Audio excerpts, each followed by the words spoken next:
Good evening and welcome. My name is Taylor Kingman. As president of the Board of Trustees of the San Angelo Independent School District, I would like to welcome all of you who are present at tonight's regular board meeting. I also welcome all those who are watching the recording of this meeting online or on our public access channel. We appreciate your interest in the activities of our students and the business of SAISD. All items that will be discussed at our meeting this evening have been posted as required by state law. Also, as you may be aware, our board meets a minimum of 2 times per month, and most, if not all, items on our agenda this evening have been previously discussed at our earlier pre-agenda board workshop. As members of the SAISD Board of Trustees, we are here to set goals, listen to reports from our superintendent, approve budgets, contracts, and personnel appointments, and to make policy for the district. Please keep in mind that our meeting is a meeting of the Board of Trustees held in public and not a meeting of the public. However, we have a public comment item on every one of our meeting agendas that allows anyone present who wishes to speak to our board team on an item not on our action agenda or an action item on the agenda an opportunity to do so. Please provide your name and contact information and the specific topic you wish to address on the public comment form located at the back of the room should you want to speak on an issue. Please listen carefully and comply with the following rules so we can move through this part of the meeting efficiently. Each speaker will be given a total of 3 minutes. The district will provide an official timekeeper. Please respect the privacy of others and refrain from identifying students, employees, or other community members by name. Disruption of the meeting will not be tolerated at any time. Comments on any subject, whether positive or negative, must be courteous and respectful. Comments are limited to the specific topic you indicated on the form you filled out. Any speaker with a specific complaint about district employee, decision, or operational issue should present that complaint through the appropriate mechanism, which is the district's formal grievance process. If you already have a pending grievance being processed by the district, you will not be permitted to speak about the grievance during public comment. Also, please understand if you speak to us on an item not on our action agenda that the board cannot reply to you except to thank you for your comments, since the matter has not been posted for discussion. In compliance with state law, these proceedings are recorded and will become part of SAISD's permanent legal record. In order that the recording will adequately reflect the proceedings, I ask that you please refrain from talking while others are speaking. I also ask, as I remind my fellow board members, to please turn off or silence your cell phones. Again, thank you for being here and for your support of SAISD. All right, we do have a quorum this evening. Our entire board team is here. Thank you, guys. And we will move forward with our invocation. Deacon Eric Morgado from Cathedral Church of the Sacred Heart is here to help us this evening.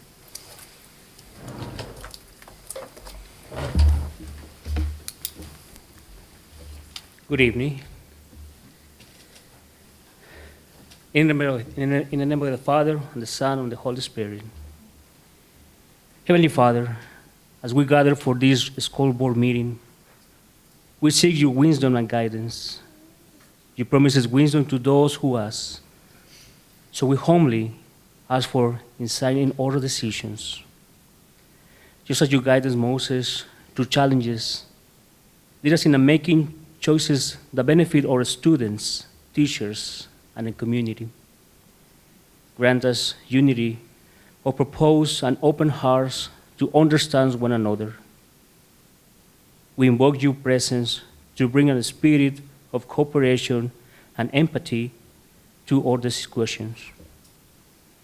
Help us remember to make every effort to maintain unity in the spirit. May our actions reflect your love and grace, and may our decisions align with your plans for this institution. In your name we pray. Amen. In the name of the Father, and the Son, and the Holy Spirit. Thank you. We now have some students from Reagan Elementary. We have Manuel Navarrete, Jesus Ponce, Javier Cortez, and Jayla Cortez who are going to come up and help us with our pledges of allegiance. So if everyone would stand, please.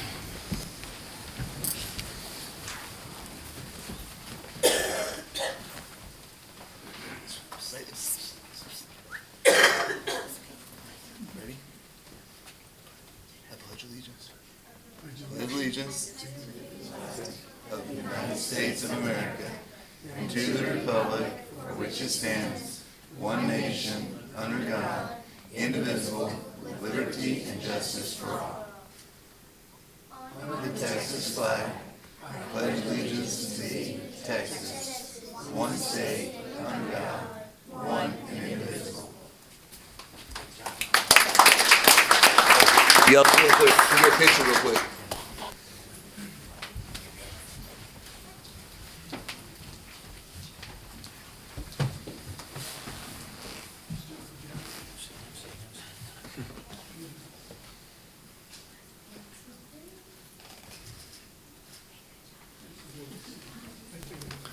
Thank you, guys. Thank you, parents.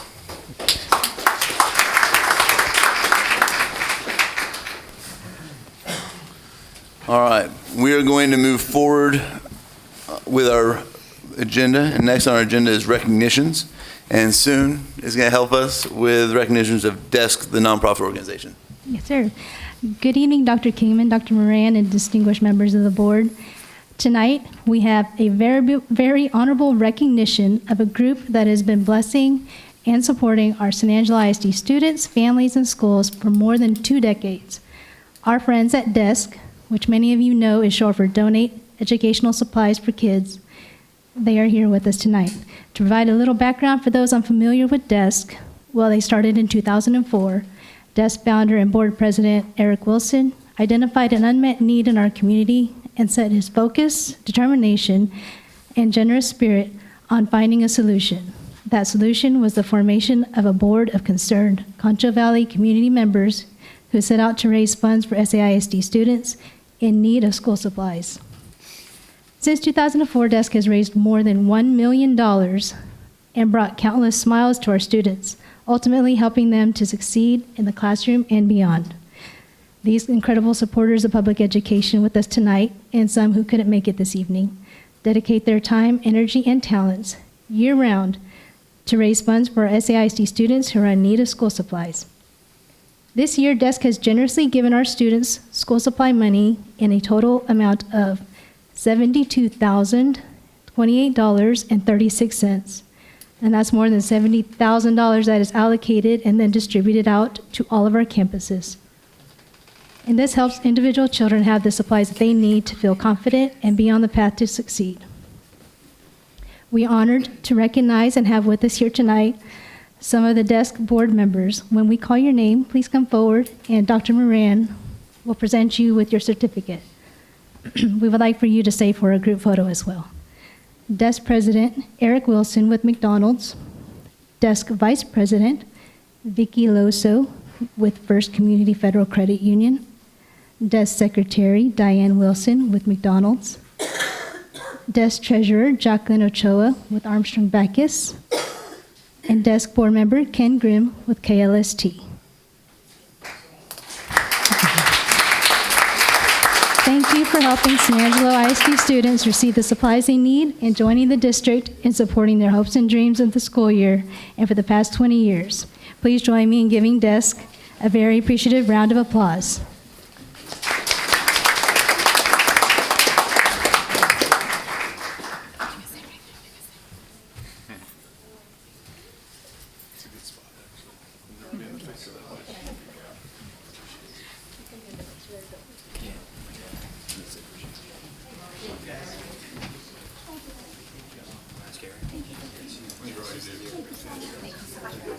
Thank you, sir.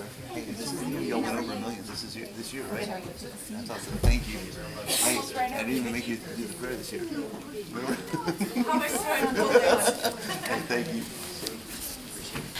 If I can just say something about the DESK program before you all leave. This week, or last week, I kind of got to see DESK in action, and I just wanted to tell the community about it.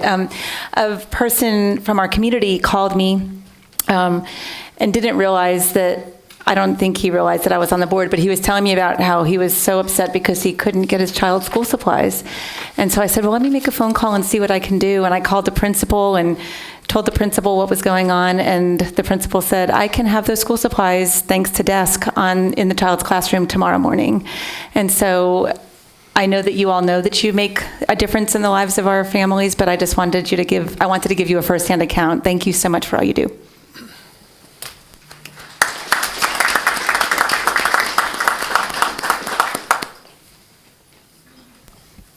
All right.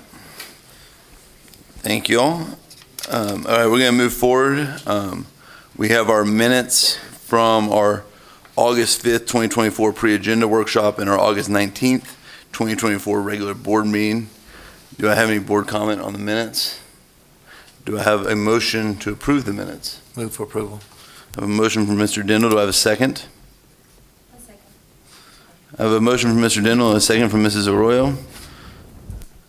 Any other board questions or comments? All in favor say aye. Aye. All against say the same. Motion passes 7-0. All right, we have no one signed up for public comment this evening, so we'll move forward with our informational items. And first up, Dr. Brandon is going to introduce our discussion regarding our efficiency audit. Dr. Moran, Dr. Keenan, Board of Trustees, before an election at which a school district seeks voter approval to adopt a tax rate, the Board of Trustees of the school district must hold an open meeting to discuss the results of an efficiency audit conducted under this section. Not later than 30 days before the date of the election, the results of the efficiency audit conducted under this section must be posted on the district's website. We do have the completed efficiency audit, and this evening we have Mr. Kevin Randolph with us, CPA, Audit Senior Manager, Ide Bailey.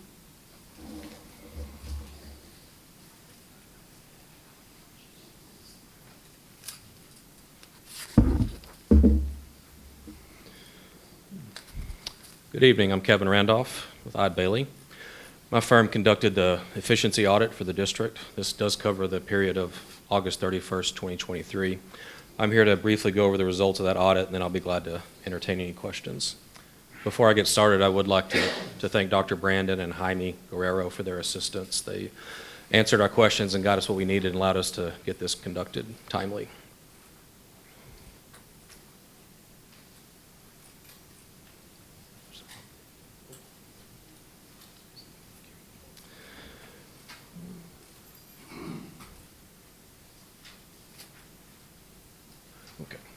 First, I'll go over what the auditor's report that we issued for this.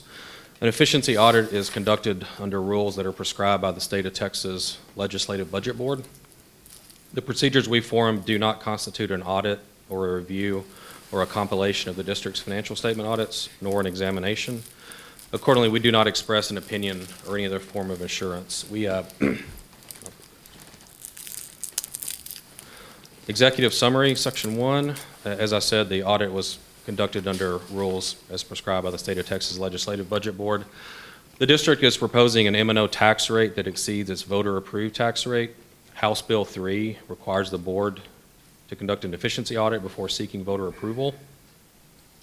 And the information we got for this is largely available online and comes from the following sources: TEA Public Education Information Management System for the years 2018, 2019 through 2022, 2023. TEA PEAMS financial data for 22-23. Texas Academic Performance Reports for 22-23. 2023 TEA First Ratings. 2023 TEA Accountability Ratings. So we take that information, and the one area where we do have some subjectivity is we're required to find 10 school districts that are peers, and then we get the data for those peers, and we average that out and compare that to San Angelo ISD. So we do have some subjectivity in picking those districts. However, the TEA has a website called Snapshot Peers, where we're able to go in and we can enter a school district, and it'll find us a group of peers that we can then choose from. And we selected those 10 peers based on size, enrollment, property wealth, tax rate, and geographic locations. Those peers are listed on page 3 of the audit report that you have a copy of, and I'll list those briefly. It's McAllen ISD, Bastrop ISD, Schertz Cibolo Universal City ISD, Abilene ISD, Friendship ISD, Grapevine Colleyville ISD, Hearst Euless Bedford ISD, Waco ISD, Waxahachie ISD, and Wichita Falls ISD.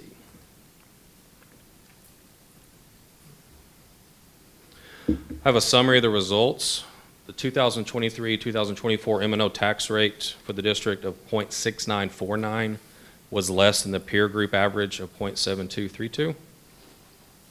The 24-24 peer group proposed M&O tax rate is 0.7216, and the district is proposing an M&O tax rate of 0.7249. So the peer group is 0.7216, the district's proposing 0.7249. Taxes paid on an average taxable value of homestead in the district of $112,342 would increase by $33. The district has an accountability rating of 85 compared to its peer district average of 85, so the same. The district earned a superior first rating for the 22-23 school year. The district's total operating expenses per student averaged out to $10,882 compared to its peer group, which was $11,606, and the state average, which was $12,382. Other sections of the report are just a summary of the detail of the data, objectives and approach, district data, and then peer review data. I don't spend a lot of time going over those. And with that, that is everything I was going to go over tonight. I'd be glad to answer any questions. Otherwise, thank you for having me here tonight, and thank you for the opportunity to work with the district again. Board team, do y'all have any questions?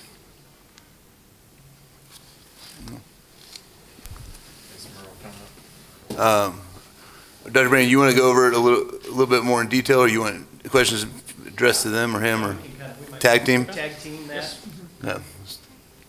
Yeah, so I just had a couple, I guess, things to clarify questions. So we had, there were some, I guess, comparing the administrative salaries to what was could you report on that part of it as far as the administration part?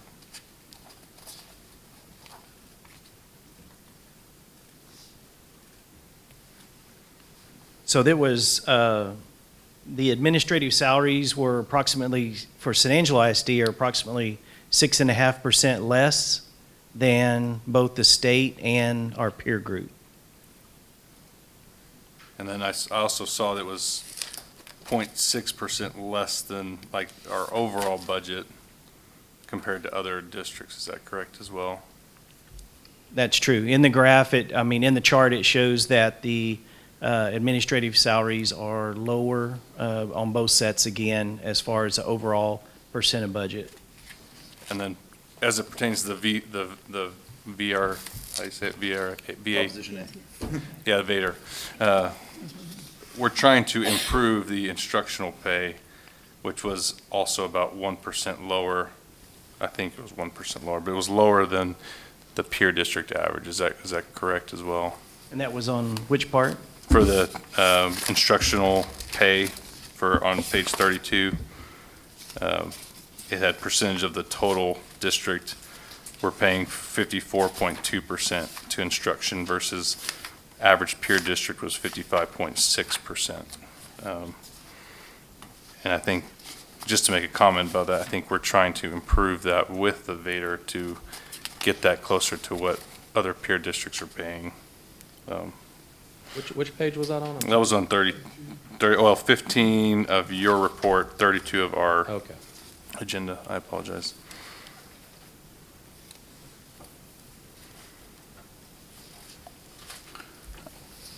You're looking at the expenditure, the 54.2% for the expenditure of the students versus the state average of 55.6 or 55.4. Correct, yeah. Yes. Is that what I'm looking, make sure I'm interpreting that correctly, is that right? Right. Yeah, in the category of instructional expenditures, San Angelo ISD is less than both the peer district and the state. And then there are a couple other numbers in there that you'll find as far as like operational expenses. The district actually spends, San Angelo ISD spends nearly $1,000 less per student in operational overhead than both the peer district group and the state group. Yeah, well, the state was like almost 2,000, it was like 1,500 less, so it's quite a bit different. But I think, I guess the comment I was making is part of the reason we're asking for the Proposition A is we want to increase that to be closer to our peer district, to be competitive and to retain teachers. So I I found this very informative overall, so I appreciate the work that y'all did. But I just wanted to clarify those couple things, and I'll open up to other board members if they have any questions. Any other questions for Dr. Brandon or Bailey while we're up there? Yeah, I mean, I think overall, based on how our previous audits have gone and our first audits and things, no big surprises per se, but I do think it's important to realize that I think our peer districts with a compressed tax rate, part of the reason they have a little bit higher tax rate is because they've already gone for these golden pennies. They've already passed a Plan A or Prop A.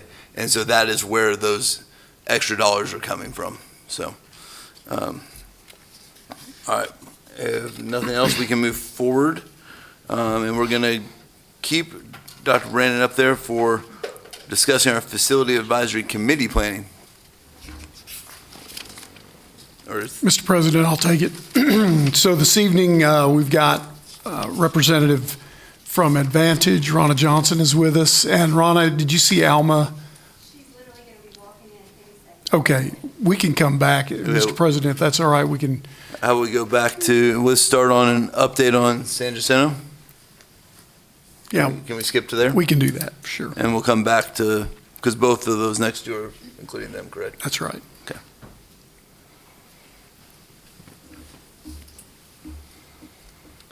Good evening again. Mainly just an update tonight of where we are. So I wanted to take the information all the way back because some of our viewers may not have had some of the early information or realize why the campus, the students were moved to another site. And I know that, I apologize, that's difficult to see. The July 22nd, we had the earthquake tremors that you felt in San Angelo. Probably most of you did. The July 26th, there was actually a 5.1 magnitude earthquake in Snyder. Then if you look back on the seismic website for the state, for the government, you see that Snyder has actually had they've had over 90 earthquakes in the last 30 days. And then if you look at the range of where those came through, they're past Midland to the Midland-Odessa area, south of San Angelo, about the same radius from Snyder above to the north and to the east of Snyder as well. When our staff went back into the building on August 1st, they went upstairs and found that there were some doors that wouldn't even open. They were stuck shut. And as they called maintenance, further investigation showed that the floor was sloped to one main load-bearing wall in the hallway. And so you can physically see that drop. I think they laid a crayon, pencil, something there, and it would actually rolls down to that load-bearing wall. So from there, they went to the basement and began to see, what had happened. Called in 2 different engineering companies. And then the report, Park Hill's with us this evening, but the report that came back from that would show their recommendation to not be in the building. Although the structure is sitting like it is vacant, once you were to put 300, 400 students into that hallway, students in classrooms on both sides, students that may be dismissed and walk down the hallway, all of a sudden you increase the weight on that load-bearing wall considerably. Nobody's going to take that risk, right? We have to keep our students safe with everything. If we were going to experience any of that seismic activity, I mean, what if it were to happen again, right, while somebody was in the building? So from there, to continue with the timeline, you can see and you can find all the information. The Scurry County Judge in Snyder actually declared a disaster area for Snyder after the 5.1. When you look that up, it's actually in the top 5 largest earthquakes in the state of Texas at 5.1. And then you can see that it was followed in that second paragraph from 9:29 a.m., the 5.1 magnitude, and then that led to a second report, an aftershock of 3.2 magnitude at 9:40, followed by a 2.7 at 10:40 a.m. And then 2 days later, we go into the building, and that's when doors are stuck shut, the slope floor, so that's when they found the damage. From there, to continue with that timeline, like we talked about, Park Hill was in the building August 2nd, almost immediately when we said, hey, we have a problem. They were on site to develop the report. August 3rd, the next day, additional Park Hill engineers, actually a structural engineer, was in the building during the review. SK Engineering locally had been in that building already, as well as in Reagan. So he had firsthand knowledge of, the damage and could see, what had happened recently. And then on August 5th, then the information was communicated to the families. So what has happened really since that time is what we wanted to bring to you this evening. On 8/12, so PCAT is our property insurance for the school district. PCAT has hired a forensic engineer that specializes in collapsed buildings.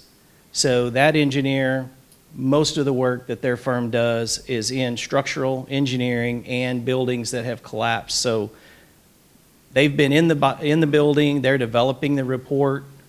The fire marshal was in the building on August 14th and requested a copy of the structural engineering report.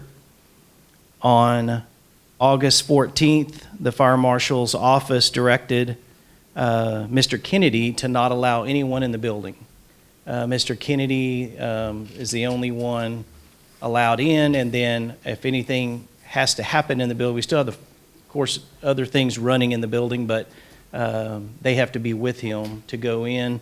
And then you see there on August 20th, the fire marshal, after reviewing the damage in the report, that office came back and directed Mr. Kennedy to place unsafe building placards on every exterior door. So that's where we are at the moment, and we're still waiting from the report from the forensic engineer with PCAT Insurance. And that's when we would take any next steps. Once we get that report back, we'll know what our options are. We certainly appreciate the fire marshal's office, also with the city of San Angelo.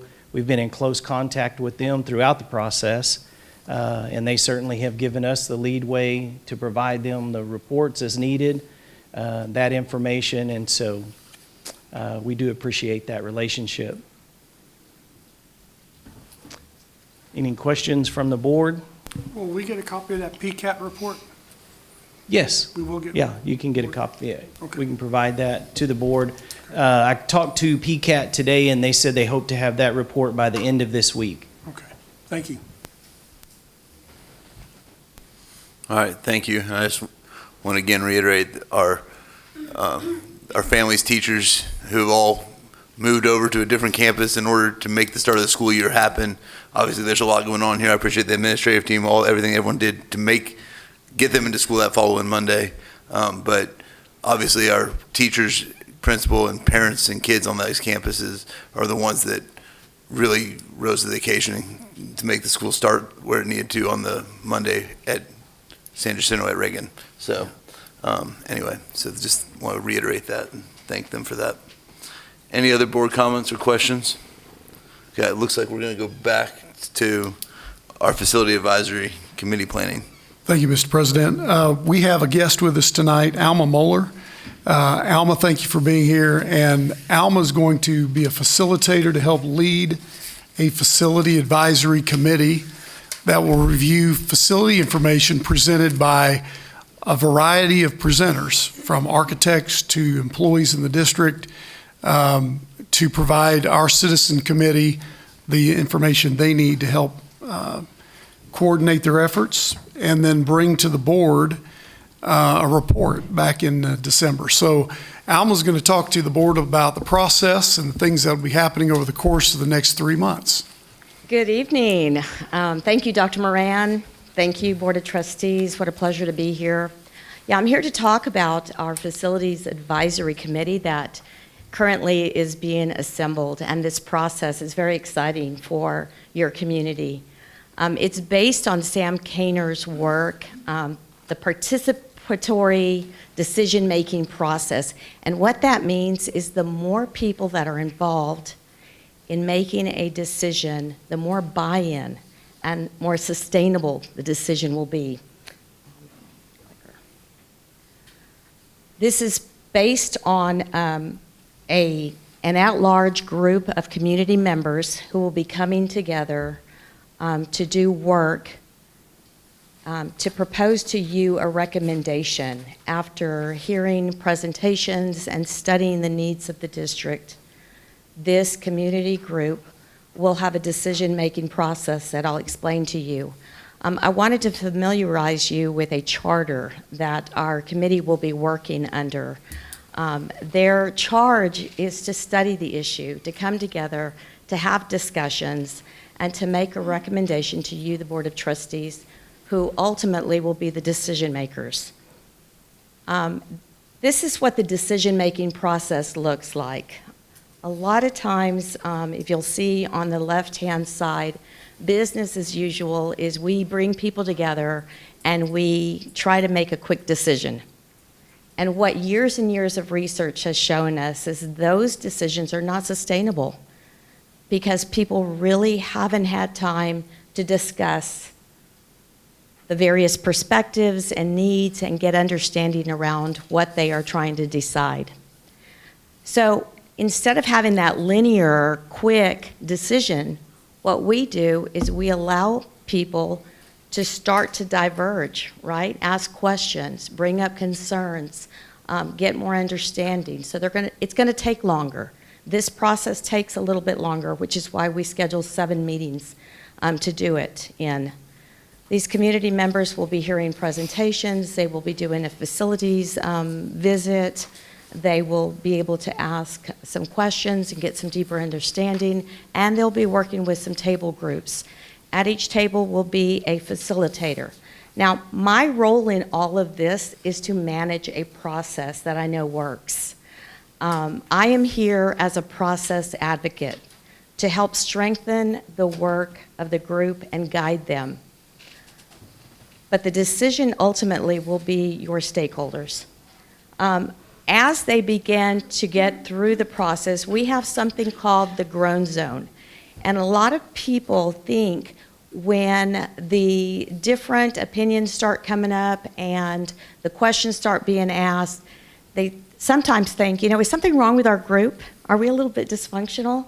And what we know is that that is actually part of how people work through issues. You think about just trying to decide where we're going to eat with our families, right?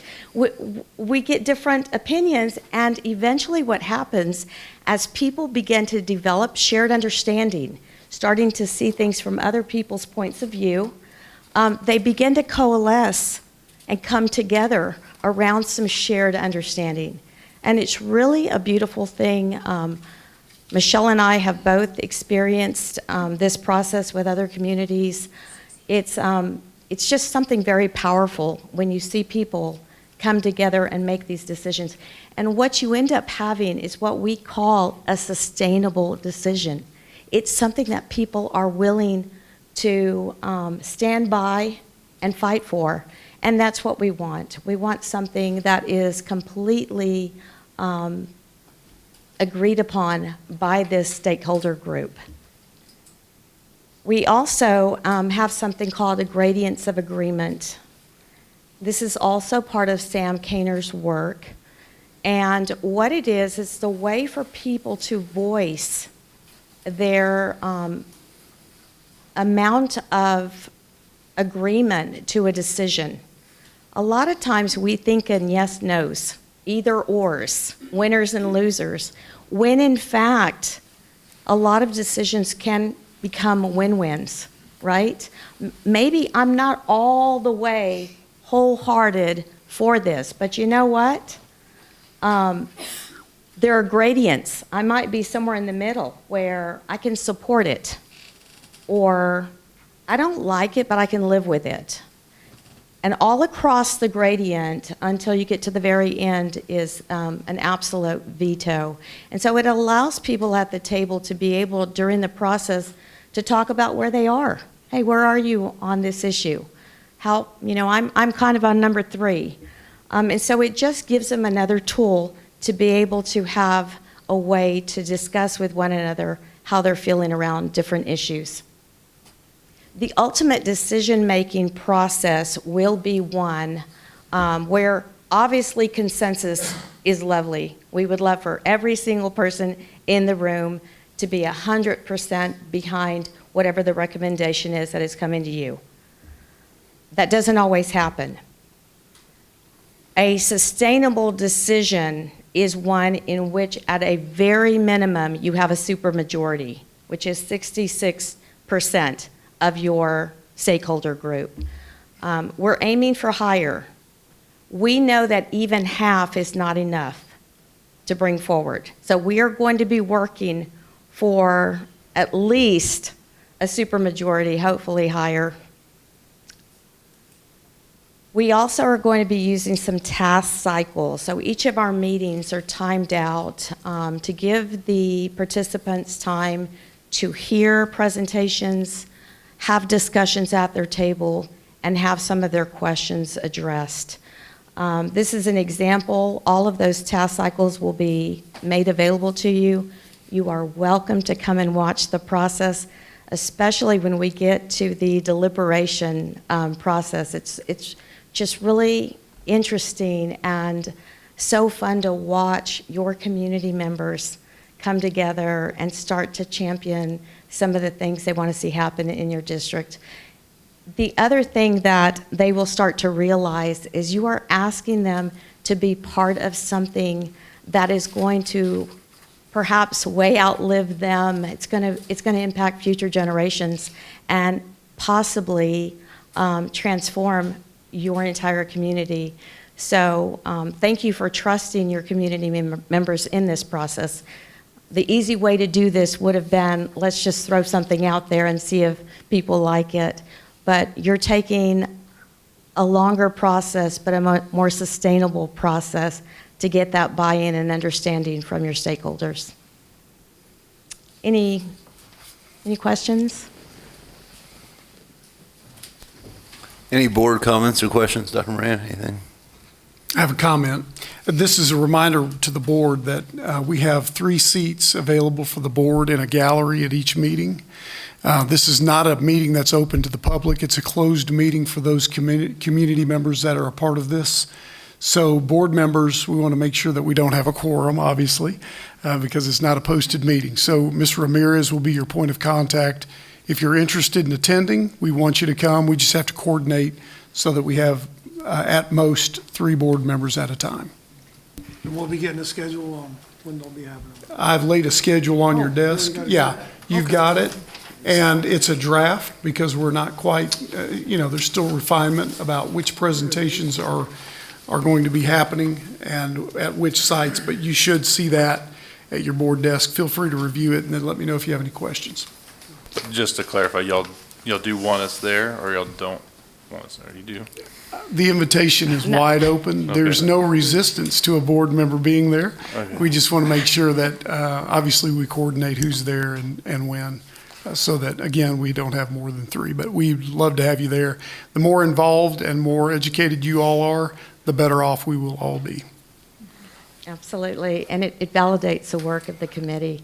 I also want to say that we are available at any time if you have any questions along this process that you want to ask either myself or Michelle Hughes. Please feel free to contact us.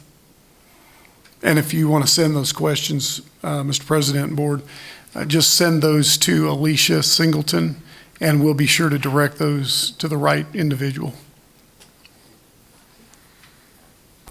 So I guess my comment will only be that, thank you, first of all. If you're interested in attending one of these, because we don't want to let's go ahead and email this week Jessica which ones you're thinking about working y'all's schedule so she can come up with a master schedule for us. And my comment is just, it's a good process. It really is. I've been through this process before. And you get a lot of input. And like you said, you'll have your peaks and valleys and that groan zone. When I first saw that groan zone, I just went, been there. So yeah, it's a good process that we're gonna do, so I'm excited about it. And I really, all of you guys, y'all really need to, and including myself, need to attend these because you'll get to really hear a lot of things that I never thought about that, so, thank you. All right, thank you. So that was really a combination of item B and C on our information items. So we're going to move forward now with a facility evaluation update by Park Hill. And Dr. Brand, are you introducing, or everyone knows Mr. Wolf, so we can? Yeah, I'm happy to. Sure, Mr. Wolf's got a couple of partners with him tonight. Great. Thank you, Dr. Keenan, Dr. Moran, members of the board. It's great to be back with you again. I wanted to just quickly go through and cover McGill and Fannin, if I could, before we do that, just to bring you up to speed on the progress. So you've probably seen there's still quite a bit of work going on around McGill. There's a lot going on inside. It is really starting to take shape, and it looks fantastic in there. The site work continues to progress. You can see the plumbing fixtures are being topped out now. So there's a lot of work happening there, and hopefully you've seen that along Sherwood. There's some of the inside. You can see the natural light. It's going to be so great in there for the students and teachers. And I'm going to go through this relatively quickly, and we can go back and answer questions if we need to. There's some of the classrooms. The painting is progressing very well, and they're actually doing the dry fall paint in there. So if you walk in there and there's a little black powder in there, it's not. It's what's supposed to be. As you walk through there, they're painting that exposed structure. Wanted to go on through Fannin. There's also been a lot of work going on there, including over the weekends, if you've seen some of that activity. If you recall, we had millwork that needed to be installed, and so that the contractor has been doing that so that he is not interrupting any of the operations inside the school. And that is all. They're doing a great job of getting that done, but that's their responsibility. That's not something that comes out of the district's pocket in terms of what happens on the weekend. They're just getting their work finished up. And so if you've noticed, there's some acoustical clouds that are in those exposed corridors. Those have been going up, And then you've seen some of that work for the landscaping. There's still some play area to be done out there in front of the school. And so it's starting to take shape. And was out there last week, and everybody's working hard, and the kids especially. So just some more pictures there for you. And so that's kind of the update on the construction. Any questions I can answer on that for you? We're still, go ahead, I'm sorry. No, I just noticed, I was driving by McGill this weekend, noticed they'd already taken down that big blue fence, the fencing that they had around there. What are they gonna be doing next, right, I guess on the exterior, like on the outer part? Yeah, they're going to continue to work on their flat work and the paving out there to try to get, we're going to have that drop off there on Mill Spa, and so they're trying to get everything right. I think they're tracking pretty well, probably I'd say 3-4 weeks ahead. Jason can verify that with me, but that's kind of what's next, and then getting the flooring and so forth done on the inside. So. And then there's a slab on, I guess it would be the west end. What's that for? What's gonna be on there? It's a cement slab. I'm not exactly sure on that. Maybe part of the dock area that they're doing for the kitchen, I'm guessing. Okay. So, All right. Thank you. I will find out though, but yes, we're tracking really well in terms of budget. Everything is still on budget as it was before. So really appreciate the efforts of Mr. Henry, Mr. Kennedy, and Dr. Brandon in helping us with that, and the efforts of the construction team. Yeah, just let y'all know that, I mean, you drive by there, it looks good. It looks really, really great. When I drove by there, well, now I know what it's looking like. So it looks great. Yeah. Yeah, just follow up on that. It's great that what we're doing with the money we said we were going to use, we're actually accomplishing with the money we said we were going to use. So yes, sir. Are we happy that it's on budget, maybe even a little, anyway, it's on budget? Yes. Well, I don't want to jinx anything. Right. So, but you're right, where you're going, you're right. But anyway, so appreciate y'all's work on that. Thank you. The next part, I think is going to be a little bit longer. And so as a board, I was just going to say, let's let him finish the presentation and then we'll ask questions. So write them down as we go because it's a lot of slides. Yes, yes. So thank you for bearing with me in the board packet there. So I'm going to start in. We do have a lot of information tonight, and I'll introduce the folks that are here with me in just a minute. But you know, we started this process back in the springtime and early summer, and the work you're going to see tonight is the culmination of the last 3 months of field work, really, and you're going to see the results of the data that we've collected. I do want to point out again, Dr. Brandon, Dr. Moran, just all the cabinet, Jason, Tony, Scott, all the guys in your facilities department were just absolutely great to us. We had to get a lot of data, and Terracon is here with us as well tonight. We utilized the drawings that they were able to get us and did a very detailed look at your facilities. So that's what's been going on. So that includes studies, previous assessment reports, interviews with maintenance staff, discussions with principals, and facility walks with teams of architects and engineers and specialists in their field of observation.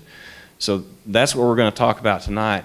What's ahead is more of a planning process, and I think Alma and Rana did a great job of kind of laying out for you what the process is going to be. One of the reports that facility group is going to get is from us collectively about the condition assessment that you're going to see tonight. So we wanted to show you a more detailed version of that. So what we're going to focus on today, we really have the 3 C's: condition, capacity, and capability. But what I wanted to focus on and what we're going to do tonight is to talk about facility condition. So that includes the building systems that you have, and we look at their age and how much remaining life they have, but also things that people would call deferred maintenance. It's really deferred capital renewal because a lot of the items we're going to talk about are not things that I would term routine maintenance. So it's not that Tony and his crews are not getting things done. These are the things that require large capital expenses that are building systems can be expensive to renew and maintain. So as we move forward, we'll talk more in the coming months about capacity and capability. And so we'll actually talk about that at the end of the program as well.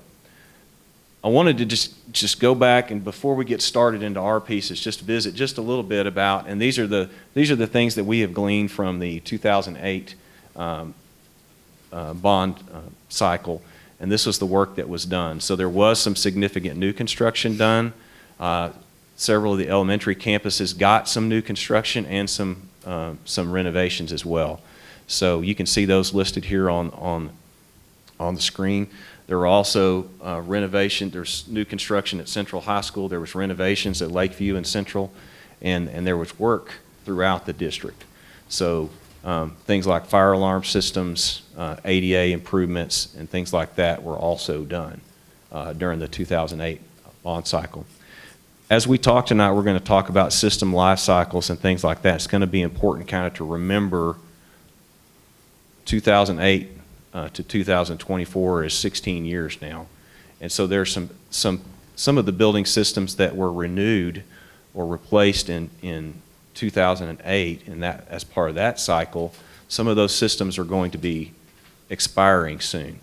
And so we need to have a plan for how we want to approach those things as they're coming up. And part of facility assessment helps us identify that. Okay, now that we're ready to start, you got a little bit of introduction. First off, I just want to, again, introduce my team, and then I'm going to ask Richard to do that.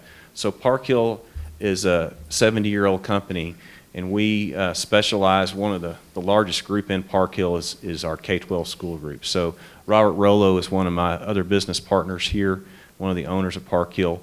He has worked previously on some of your elementary projects and the assessment in 2022, and Robert's going to be working on the long-range planning process as well. But this is something that we do, facility condition assessments. I've been doing them for almost 25 years now, as has Robert. Richard and Robert and I have actually worked all over the country doing facility condition assessments for dependent military schools. They've actually had some experience doing that internationally as well. But the bulk of our work at Park Hill and K-12 is in Texas school districts all over the state. So we try to bring, and we have a team of assessors who have done facility assessments throughout that process. And so we have folks that are engineers who are specialists in ADA, life safety, and so forth, as does Richard and his team. And so that's kind of Park Hill. We'll show you the delineation of work, but basically we were responsible for the elementary assessment. Richard and his team at Terracon were responsible for the secondary and support facilities, along with Vlad Gorbinko in our office. Richard, if you'd come up and just spend a little time describing what you guys have done. Thanks, Alan. Like Alan said, we've known each other for a long time. We've worked together on several projects together over the years. We're very happy to be a part of this one. My team on this project consisted of 5 people, myself included, where our pictures are up here. Tom Rasmussen, Tom, Alan, and I all worked together in a previous life on DoD projects. And I had Randy French, seasoned plumbing and building envelope assessor, and Angelina Luna did interior architectural finishes, and then Michael Stump. Michael and Angelina, Michael took over for Angelina kind of halfway through as a substitute, so because she couldn't attend all 4 weeks in the field. But we spent 4 weeks out here looking at the high schools, middle schools, and the support facilities, including this building. And we assessed the buildings, broke them down by building components. We looked at all of the exterior architectural finishes, the cladding, windows, doors, roofs. Interiors, we looked at finishes, walls, floors, ceilings, restrooms. We looked at all of the mechanical, electrical, plumbing, fire protection systems, and we inventoried all of that, quantified all of that, determined when it was installed, and we gave a condition rating to it, which determined remaining service life. It estimates remaining service life for all of the different building components that we broke all this stuff down into, okay? All of that went into a web-based computer sustainment management system, and then we also assigned work to some of those items. So Alan talked about deferred maintenance or deferred capital renewals. We quantified all of that and determined estimates of cost to replace all of those building components. You're going to see later that that all rolls up into immediate needs, which has an impact on the facility condition index, which we're going to be presenting to you. And so, is that all about it for now? Thank you, Richard. So you can see it's a pretty detailed process. And one of the things, as Richard was mentioning, those work order, that is something that will play in very well to the preventative maintenance program that you guys have ongoing and have had success with. And this is going to help you feed that effort as well. So the facility assessment has a value beyond just the initial planning. And so these component by component renewals will be another planning tool that Tony and his team and Jason can utilize. So I'm going to go through and kind of take you through these, but each one of these gentlemen can answer questions when we get through that. But kind of like you were saying, Dr. Kingman, I'm going to roll through this, and then we'll get to questions at the end. These are some of the standards we've used for evaluation. I think the Texas accessibility standards in the TEA, I know that was mentioned before in your previous work with your accountant, but TEA also has space standards that we utilize and compare buildings with. I also wanted to talk real quickly background-wise, and I know this hopefully is legible. The 0% on the top is one of the things I wanted to focus on. So San Angelo ISD's inventory of buildings is has a lot of age on them, so to speak. And when I say composite age, I'm not just starting with the date of original construction. This is, if you averaged all the square footage together by age, this is where you come out. So it's not, this is a, and I'm going to show you a comparison to another district in just a minute, but you can see, 43% is between 40 and 60 years, 24% is between 60 and 80 years. That's the age of the inventory. So it's not to say that there hasn't been work done over that time, but that is the age of your inventory. When you compare yourself with, and we can find other peer districts, but it's interesting to hear your account and visit about some of the others. I showed this slide to your cabinet, and this is just another district that has about 12,000 students. So that's the only 12 to 13,000. But I would point out, in this case, they have an inventory of about 50% of their inventory is 10 to 30 years old. About 50% of yours is greater than 50 years old.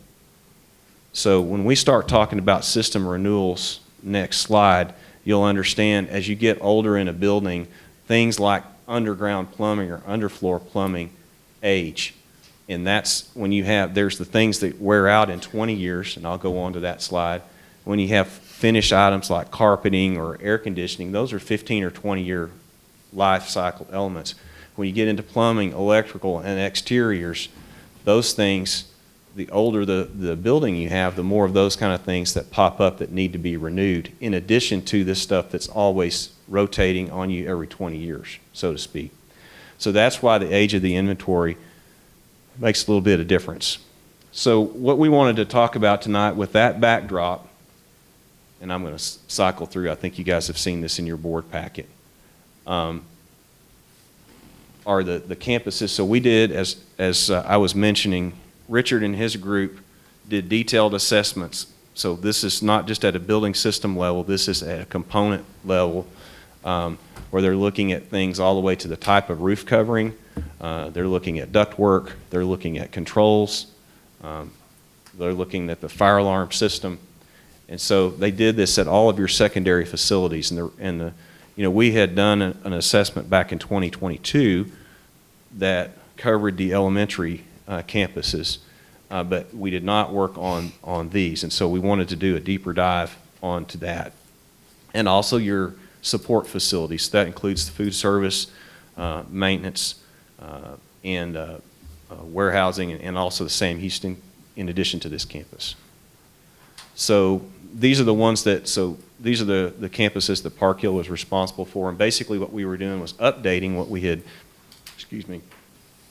previously worked on, and we utilized past assessments as well that we did not do, and so we really tried to get a broad base of input. But the important piece was to try to make sure we reflected cost in today's dollars, because we have Terracon's cost in today's dollars. So you guys have seen this needs chart before, and this is the red hammer, green thumb, yellow tag, but this is rough priorities. But the red hammer means that there's some significant immediate needs. Now at Central, where you have 16 buildings, that's not to say that every building has HVAC that has to be done. But if you were going to undertake a significant capital renewal program at that campus, you would be running into those kinds of work items somewhere on that campus of significant dollars. And kind of the same thing goes through at Lakeview. You can see there are some things like, for example, Lakeview, the chillers are a big priority right now. So there's some of those kind of items. Now in that case, there's more of a self-contained building. There's not as many buildings on that campus. And then you have Central Freshman there to the right, and you can kind of see the work items we have there. And those are just highlighting major areas of work. We did the same thing for the middle schools, Glenn, Lincoln, and Lone Star. And you can see that Lincoln is a newer facility, so it does not have as many of those items that are what I'd call the red hammer items, those immediate things. But notice that there are several yellow ones. So that building is getting to be the 20-year-old stage. So that list of building systems that we saw, those are coming due.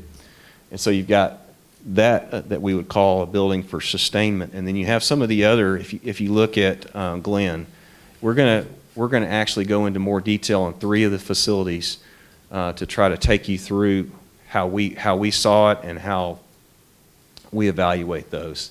But at John Glenn, there's a lot of items on this list. Everything from the paving to the electrical. We've got some pictures later that we'll show you of that. And then Lone Star. Lone Star has had some work done to it, but there are still some areas that need to be addressed near term. Hopefully you guys can read. I was hoping my chart would look really big, and I was trying to highlight the areas of most importance. But this is your secondary, so you're going to see just a summary of the kinds of work and what the makeup is of the need. So you're nearly $300 million in current year plus 5. That's the way we align this. Doesn't mean that as we go through the planning process, it's very common to split that into current year plus 2 or current year plus 3, but we do it current year plus 5. And so you can see the amount of work, the 4 areas with the boxes make up 75%. So that's your building circulation systems, mechanical, electrical, plumbing, and then there's the interior construction piece, which is naturally also affected by plumbing and electrical sometimes. Interiors in this case includes things like the walls, the flooring, and the ceilings, but we also have included millwork and so forth like that. But this is I know that's a big number. We'll talk a little bit later about the cost of what things are now, construction, building commercial construction. All right, I'm going to move on and keep going with elementary. This is more of the chart that you've seen. I think you've seen it for the 7 campuses we evaluated back in March of 2022. This is an updated chart. You can see for each elementary school. There's not as many red hammers here, and that's because there was some work done at several of the campuses that I mentioned in the previous slide about the 2008 bond, so that's helpful to the needs chart in this case. Then I'll show you the next one here. I would point out we talked about San Jacinto, and that's got the 2 red hammers there for the structural things that Dr. Brandon presented, and certainly we had our engineers out there looked at that as well. And then you have the other areas I'd point out. If you look at Reagan, there are some upcoming needs that are highlighted in that yellow 1 to 5 year time period that we were talking about. So as we get through, we've got actually one that'll break this down coming up by campus and in the zones of the district, so you can see how these costs are spread out, or we'll actually show you what the costs are for each of the campuses. But I wanted to show you the same chart here with a pie chart. Shows you a little bit more. One of the things with the elementary schools, there are some site paving and drainage concerns. I think about Bonham right off the bat, but that's not the only campus where we have some of those issues. Again, that's a 1986 building, but it's into its 2nd term of renewal. There's a lot of heating. Bonham also has air conditioning thing. You have several campuses with 18-year-old units, or 16-year-old units, and so that's something that's upcoming. I was going to point out also, so you see the $94 million, and then I put a little note there about educational adequacy. So we also looked at, particularly at the elementary schools, some of the sizes of the dining and kitchen facilities are too small, the library is too small, or things like that. Basically, we did evaluate that, and there are still, with there being some older schools in the inventory, some of those spaces just don't meet the current TEA space standards. That doesn't mean they're going to come in and tell you have to do this or that, but it does limit you on the number of students that can be there, and it does make things more difficult operationally sometimes, particularly with your kitchen and cafeterias. I put that number separately and in the report, the physical report, if you will, there's 2 charts in there, one with ed adequacy and one without. So we split those costs out. But that's where you're looking at if we add everything up, including the ed adequacy. So that's a pretty large number.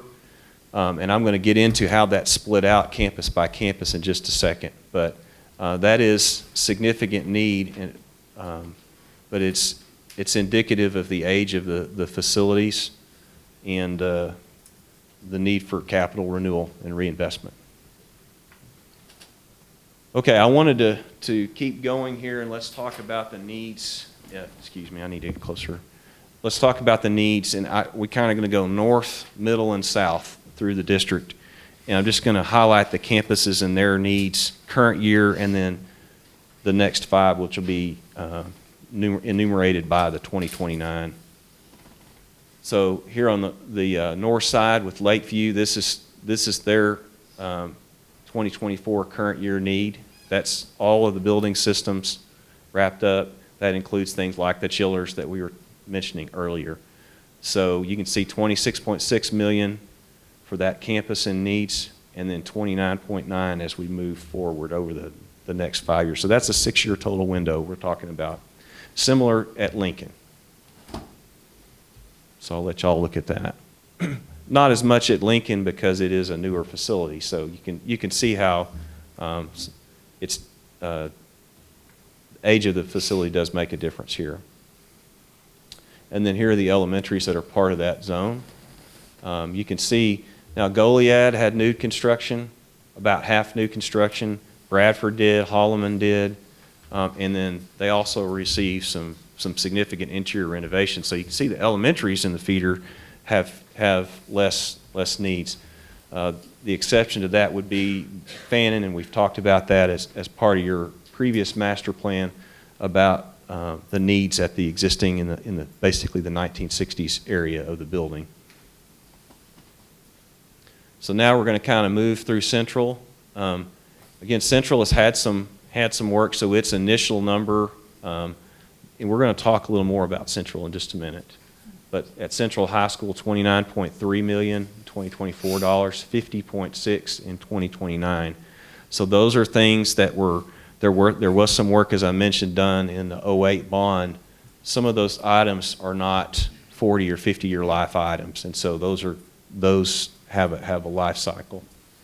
Central Freshman, you can see, and Glenn Middle School has very significant needs. I think you noticed that from the chart.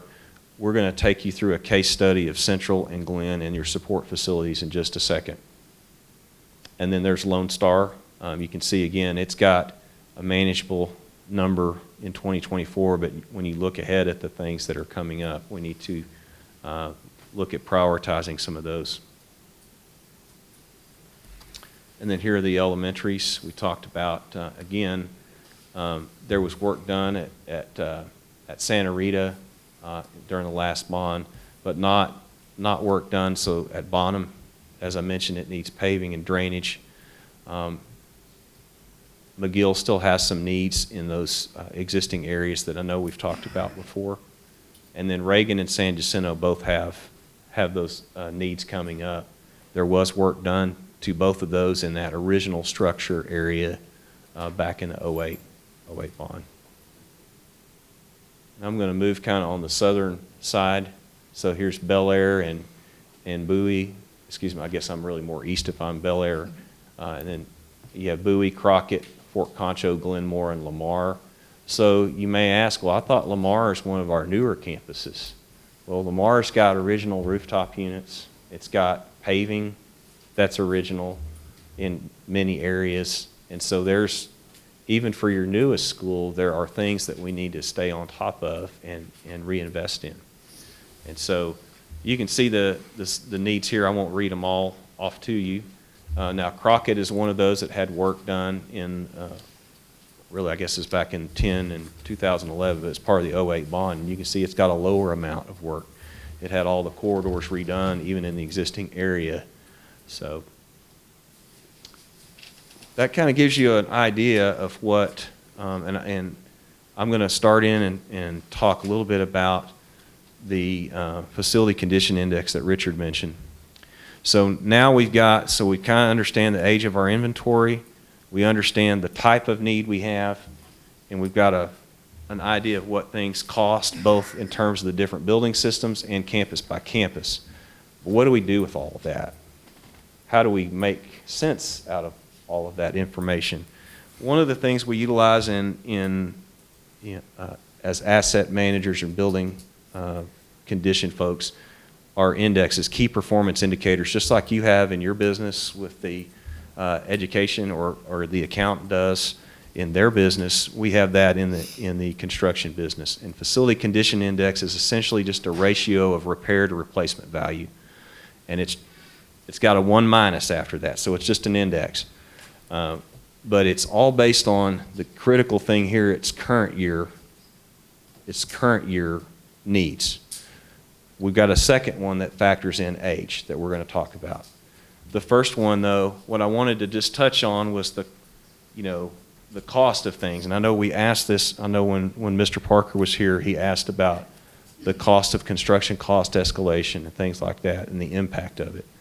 So the easiest example to use for a replacement cost is to talk about elementary, because we just have one that we know what an elementary cost, or at least half of an elementary what it cost in San Angelo.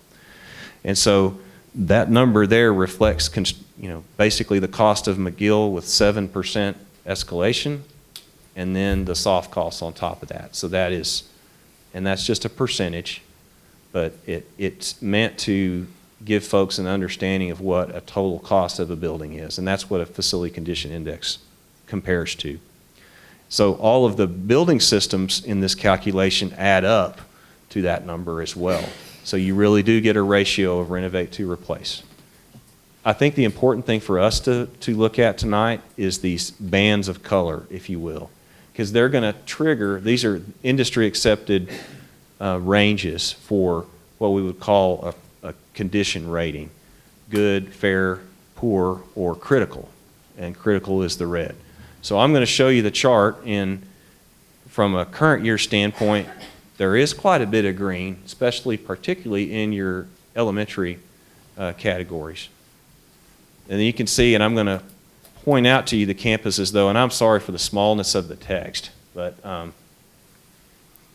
when we filter away the ones that are not green, these are the campuses that have, as we start to look at that, and yellow is fair, but you can see that Glenn is in that orange, that poor range, and then your support services, your district services buildings are way in the red, in critical.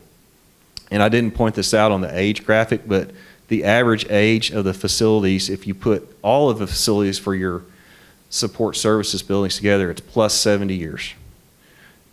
So there's obviously some newer construction and some older construction. Tony, I don't know what, but that's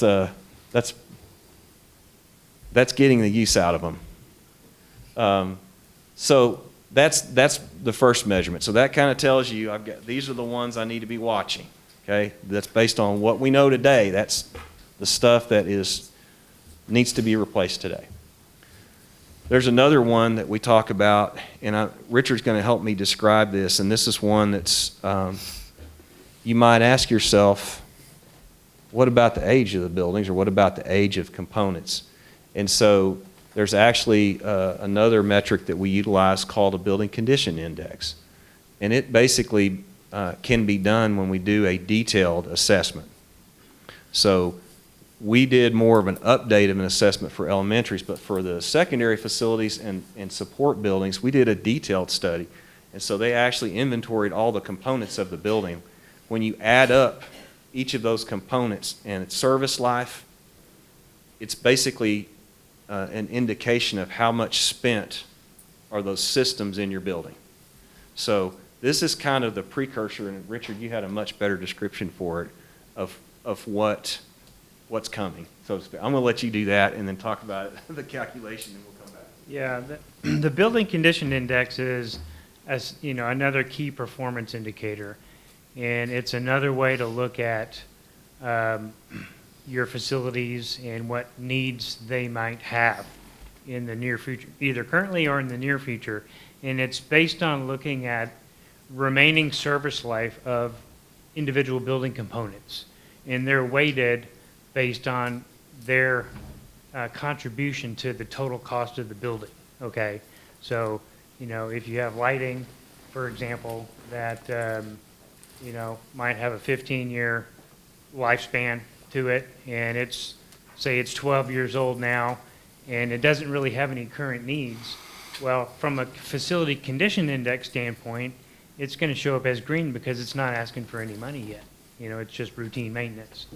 But from a building condition index standpoint, it only has, 2 to 3 years of its expected remaining life left, okay? And so the building condition index is designed to highlight how much of the building is left based on remaining service life, okay? And so that's another metric that we're going to use, that we're going to show you across all of the buildings that we did a detailed study. Great, thank you, Richard. Yep. Okay, now I'm going to show you the summary chart, and then I'm going to show you in detail at the 3 case study buildings that are going to conclude our presentation this evening. So when we looked at it, these are the ones, so we're not talking about elementaries because we didn't apply this metric to that because they weren't as detailed an assessment as these. You have these that are in yellow, which means we need to be watching them for sure, and there may be, and the lower they go, the more we need to be watching. But then you have the ones that are in red. So it's important, if you put the two together, and I'm going to show you that here at the end, when you put the two together, and both of them are in a critical or a poor range, then that's something we need to be concerned about. And we need to question our decisions, and we need to evaluate whether portions of that building or that facility, what's the future of whether we renovate or replace. And that's typically what people use these for. So I think it'll be easier if we go into and talk a little bit more about some of the facilities and just let's take a high school example, a middle school example, and then let's look at a support services, one of those facilities. So Central High School, again, I'm just reminding you of kind of what the needs were. This is some statistics. These are some statistics of that. And one of the things that you'll see in the following charts, we actually looked at every building. So each building, we can evaluate them on their own. So some of the buildings on the Central campus scored better than others. But the nice thing about these metrics that Richard has helped put together and his team is that we can evaluate building by building. That just gives you an idea of some of the statistics. What really shocked me were I put this in the number of exterior doors the team kept talking about. Man, there's a lot of, why we have such door and window needs, or why they show up in a model like this. Well, because there's a lot of them. So the other thing that's interesting is just the diagonal distance across the site. And I think one of the things I think as we go through the planning process, we need to be visiting with the educators about the impact. I talked about the educational capability, or some call it educational adequacy. We need to talk about those things with all of the campuses, but the instructional time issue, we need to talk about that as well with transferring classes. This is just an idea of just the roof areas that you have at Central. So you can see all of those. Now recognize some of these facilities, as you know, are multi-story. Want to acknowledge, there was good stuff we saw too. The work we talked about with the ADA improvements at several of the buildings on campus, particularly some of the classroom buildings, you can see they made reasonable accommodations, and they took care of what we would call the first tier ADA thing, get from the route of the public way into the building and to utilize at least one space in the building. Then you also have things like this. So you have really, really good things, and you have things that are challenges. So the picture here is actually, you say, well, the pipe's cut off. How can this be an issue? That was from the previous mechanical system. The same kinds of pipes are still in those tunnels that are for your plumbing system as well. And I know that Mr. Kennedy and his staff had an interesting summer chasing around plumbing issues. Also, we visited with the contractor who did the work there in 2008. There's about 25% of the piping got replaced to do those ADA repairs we talked about, which leaves the rest of it that still exists in those plumbing chases and tunnels. But those are some things that are a real concern, particularly at this particular campus. You guys did some reasonable accommodations in the gym. It's not totally, you did everything I think you could do with that structure. There's some other things that you would obviously want to do. The Barnhart Theater, extremely difficult to navigate for persons in wheelchair. And so these are just some of the issues. We had our ADA reviewer out, and with each of these case studies, I'm going to just touch on a type of repair, give you the best example of that. Sometimes they're throughout different buildings, but this is a good example of some of the ADA things we saw. There's also transfer grills in the hallway. We don't like those because it doesn't prevent the passage of smoke from getting from one space to another. There's some challenges with the restrooms and the number of restrooms here at this campus. There's also some electrical issues. The picture on the left is some of that in the theater. The picture on the right is the original switchgear, the 1960s switchgear in the cafeteria back there. You'll see here in a minute, but some of the really big challenges you have, and I pointed out the gym, the theater, the cafeteria, also the ROTC building is another one, the Powell Hall is another one that's got some really significant needs. So this is another chart. It's got a lot of small numbers on it, so we color-coded it. That first metric we talked about with facility condition index, this is what happens if we don't do renewal. And to Richard's point about facility condition index is an indication of today, this is what the condition index would change to over time if we don't do reinvestment or renewal. So you can see it moves quickly from yellow to orange to red. Even the ones that have 2 or 3 years of green in them start becoming orange and red. So those systems that have that 20-year life, and not to say, there's a plus or minus to all that, but this is kind of what the outlook is. This chart is the second measurement, the building condition. So there's 10 dots. That yellow, the white ribbon on the top is the building name.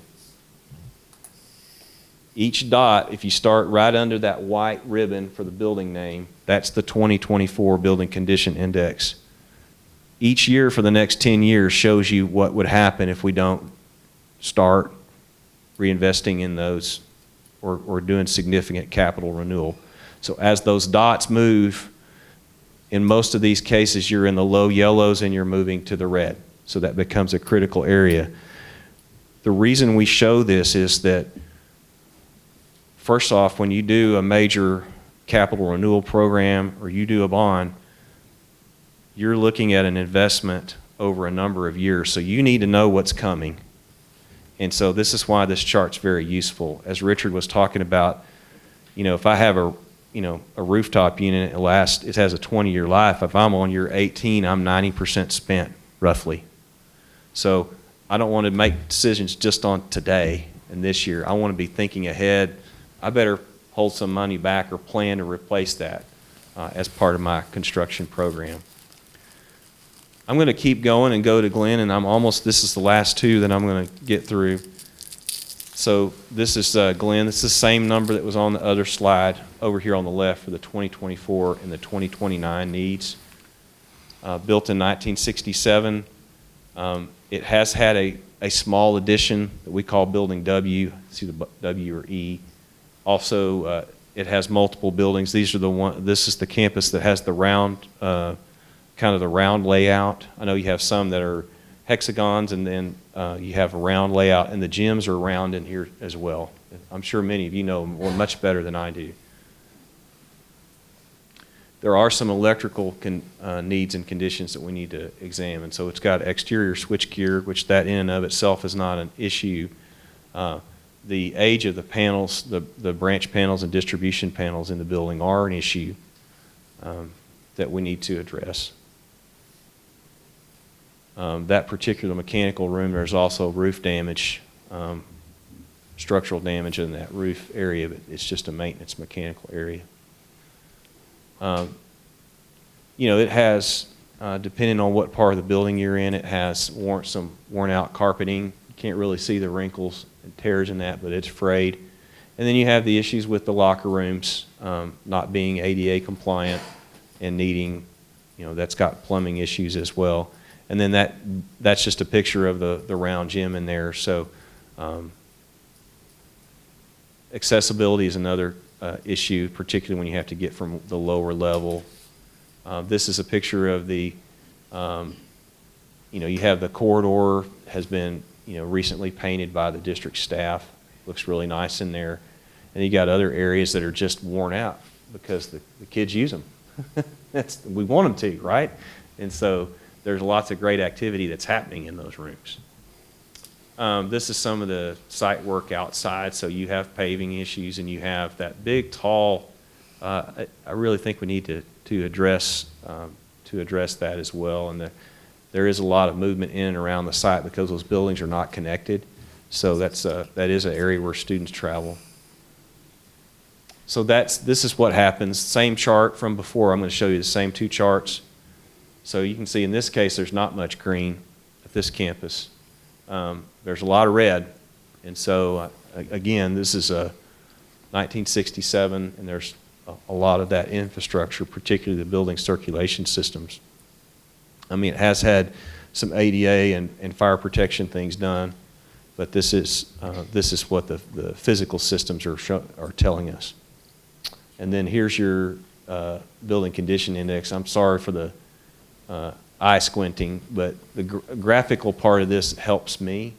But you can see that many of those dots reach the red critical area in the coming years. So 2 measurements are showing that we've got some concerns with Glenn. And I think that needs to become part of our strategy or part of the facility committee's strategy of how to evaluate how to address those needs. And here's the support systems. I know this is pictures from far away, but that's where all the coolers are on the right or under a canopy. So they've added coolers, or you guys have had to add coolers under that canopy, and then so the district support services are it fits very tidily under one title, but it's several buildings all throughout. So Tony's building, there's 3 or 4 buildings there where maintenance is. The bus barn is on another site, food services on another site, and then you have Sam Houston is being utilized on another site. And so the district support services are spread out throughout the city. And you can see the current year needs and the support services need. I don't know if I had that on the graphic before. So $15.5 million current year needs when you group all the buildings together, and then $10 million more over the next 5 years. This is just some example of some of the issues that we're seeing and noted by Richard's team. This is kind of where the paint department on the right, that's what they have to, that's the condition of their area. There's still the old glue dot tile on the left. And then here's the chart. Again, I think the color coding helps you, but it's very red and orange, which means it's critical from the standpoint of just current year needs. And then as we move and start looking at, okay, what's the life of those components that we have to work with? Well, there's really not much remaining life in those. So this is another critical area and why we wanted to point it out as part of the presentation this evening. Some real high-level recommendations. We could go fairly deep here, but we need to talk about, and I think as far as the planning process goes from here forward, both with your facilities folks and with your citizens committee, to talk about how do we prioritize the needs given this large amount of needs that we have. Specifically from our perspective, we believe we need to be looking at a lot of those building circulation systems. Site utilities, particularly at campuses like San Angelo Central High School, are a big concern. And then I think the ultimate thing here is to culminate in a long-range facilities plan that gives you pieces to execute. And what we go about executing, I think, is going to be really informed. And I'm so glad that Alma and Rana were here tonight to kind of show you how that process goes, because it's really going to be critical in how we go about tackling these things moving forward. And that, I think, is, next steps of the process. I told you we're getting close to finishing here. Certainly, we'll be continuing to look at utilization and space analysis, and then in terms of working with the campus principals as we move ahead, looking at instructional delivery and your educational specifications, what Dr. Huddleston and Dr. Gomez do every day, that'll be informing the process as well. And so, got to questions, and hopefully I know I talked a long time, but thank you for listening. Thank you, both of you. Obviously, there's been a lot of work going on this summer. Yes. Board, any questions from Mr. Wolf? I have a few questions. So as far as the condition rating, is this solely, do y'all base that solely on age, or are y'all like physically examining the system? Yes, so it's based on both, and Richard can help me answer this too, but it's both, but we did lay eyes on all of those things, if you wanted to answer that. We looked at all of the building components, and we used a 9-point grading scale, from green plus being brand new, less than a year old, to red minus. So there's a plus, mid, and minus to green, yellow, and red, okay?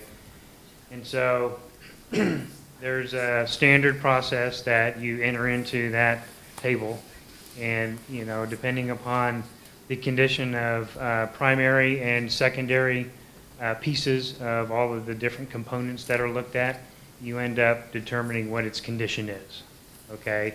And we have photographs of all this stuff. I think we have, 250,000 pictures of all of the stuff. And photographs are attached to the inventory items. And so we basically go through a way to estimate remaining service life. Is it perfect? Probably not, but it's close. And, for air handlers, for example, we'll open them up and look at the compartments, look at the motors, look at the coils, look at the interior of the boxes, and determine, how much remaining life we think the machine has until it needs to be replaced. And that's how every building system has gone through like that. So it's a pretty detailed, structured approach towards determining remaining life and condition of things. Some items are age-based, because you can't really see what the condition is. You might have plumbing, piping, sewer piping, ductwork, things like that, wiring, structural components that are part of the building that you really can't see. We inventory that. It has a cost per square foot price associated with it, so it helps to right size the replacement value of the building compared to all of the other pieces that we're evaluating. And so it's a very structured, detailed approach towards all of this. And, I think the work we've done is pretty representative of what you have. Also, and to piggyback on that, so the estimated life, is that just like sort of industry standard or? So that's a great question. Those are industry standards developed by BOMA and other governmental type agencies that, Department of Defense has large inventories of buildings that they've designed and utilized over time. And so the life cycles that were shown on one of the slides kind of are is a work product of BOMA. And so there's a catalog that's attached to the software that has, I think for this project we had 3,000 or 4,000 items in it of, different catalog items that we could pick that would represent what we're looking at. And each of those items has a life cycle attached to it and a RS means associated replacement cost. Excellent, thank you. Also, and this may be too complex to answer succinctly, but at what point, or how do you determine when that point is to build new versus replace? Yeah, so there are also industry standard metrics for that as well, but typically, you know, when we get into that critical area, when you're in to the red, just as a quick explanation, that's when you need to be thinking about it, or if you're severely orange in some of those cases. And what we can do is do a more detailed analysis of renovate versus replace as well. And what we like to do, and I think the next a next good step is to plot that over time and look at what your costs are over a 20-year time frame. Because if you were going to go in and address some of these issues with a bond, then you're going to be taking on a loan or debt service over that amount of time, most likely. So we need to look at that cost. And so one of the things that I like about a condition assessment, it kind of targets that. Where do we need more in-depth study? And I think that would be a place we need to go. And I'm really glad you asked that question. And I will follow up on one thing that Richard said. They use some of that, what we would call parametric modeling for the cost of the items. But what I was really pleased with their work was they took the drawings and they also did quantity takeoffs for those drawings so that they could pair, you know, where they had drawings and knew how much piping there was. And they did go and look at the piping in the tunnels. They tried to estimate a quantity, so they didn't just go purely by a square foot. They also looked at the quantities. And as he said, there's like 3,000 items there. It's all captured in a software tool that is called Paragon, so it all lives in a database. And so it's, as I was saying, that they have a rating system for all of those components, and then that transfers over to work order items that can be used by your facilities department. So, thank you. And just one more. This is more of a curiosity question. Have you ever seen a district with a higher composite age than ours? You know, I was sitting there thinking about a couple of other districts in our area, but the answer, no, I have not. We've worked on, Robert and I have worked on a over 100-year-old school at West Point, but you have two structures that are original 114-year-old, but you also have some 1926 structures still, and you know, a lot of construction from the 50s, still the early 50s, particularly like your cafeteria and dining facilities that are, some of them, you know, you've started on, but I guess to answer, I can't think of one offhand that has an older inventory of your size. Some smaller districts, yes. So there's a lot of work ahead. Okay. There is, yes. Thank you. Appreciate that. Thank you for your work with us. Yes. I was just going to ask about the same thing you did about the building composite. I know she used Georgetown ISD, but further out west this way, say like Lubbock ISD, Wichita Falls, Abilene, Ector County, Midland. What are there facilities more? Because I've always noticed that it just, you go to these districts, and they do have a lot of old schools, but they also have a lot of new schools. Yes, they do, and I would say so. I would say if we were back in the 2008 timeframe, it would be. So we've worked in Lubbock and in Abilene, and they have been undergone a process where they've had a couple of bond elections since then, and so they've replaced some of their older inventory and taken some out of service that was older. You know, one of the things I think is, and Mr. Gallegos, I appreciate your question because there is that, and it's a natural question to ask if we need to consider replacement. And I think as part of the master planning process, you have to look at both. But I definitely think that's something worth looking at because think about the cost avoidance of the capital cost for some of those facilities. That may be something that as a committee and as a district you want to look at and judge for yourselves.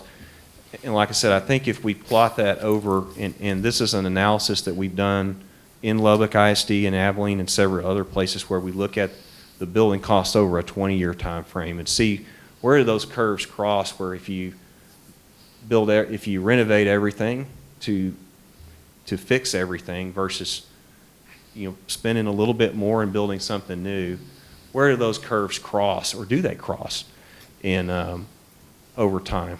And so I think that's probably a next logical step to do, and I think the condition assessment has identified the places that we probably need to do that.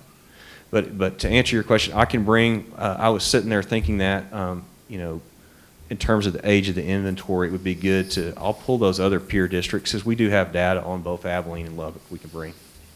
Thank you. Yes. Mr. Wolf, I know we're looking at a large number, 430 million, something like that, as far as repair, replace, something like that. I know that Midland ISD, of course, in an effort to update their facilities, are putting forth something like a $1.2 billion bond to update their facilities. Yes. So we know what it takes if we live in an aging metro area to move the needle as far as our buildings are concerned. We're not really alone as far as having school facilities that are aging, especially right. like in an aging metro area. If you go to Lubbock Cooper, who the community is probably less than 20 years old, you can look at their facilities, yes, which they are obviously on the cutting edge of everything, because their total infrastructure facilities are new. And so not only do we have a lot of buildings in our district that need to be renovated, we also need the approach, utilities and infrastructure to maintain those things. We also need to make sure the city comes alongside of us and helps us with some of that stuff too.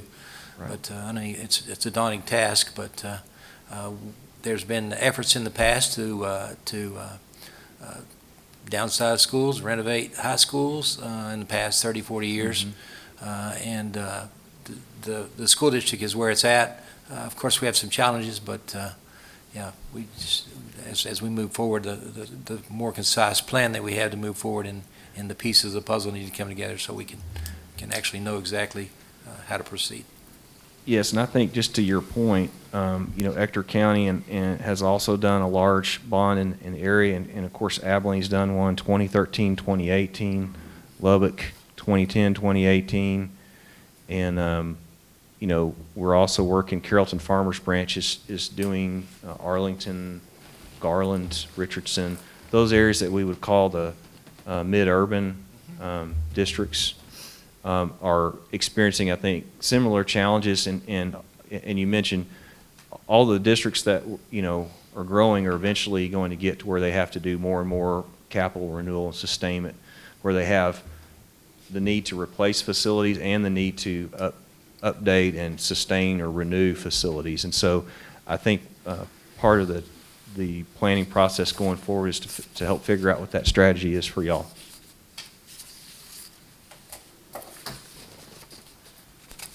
Other board comments or questions?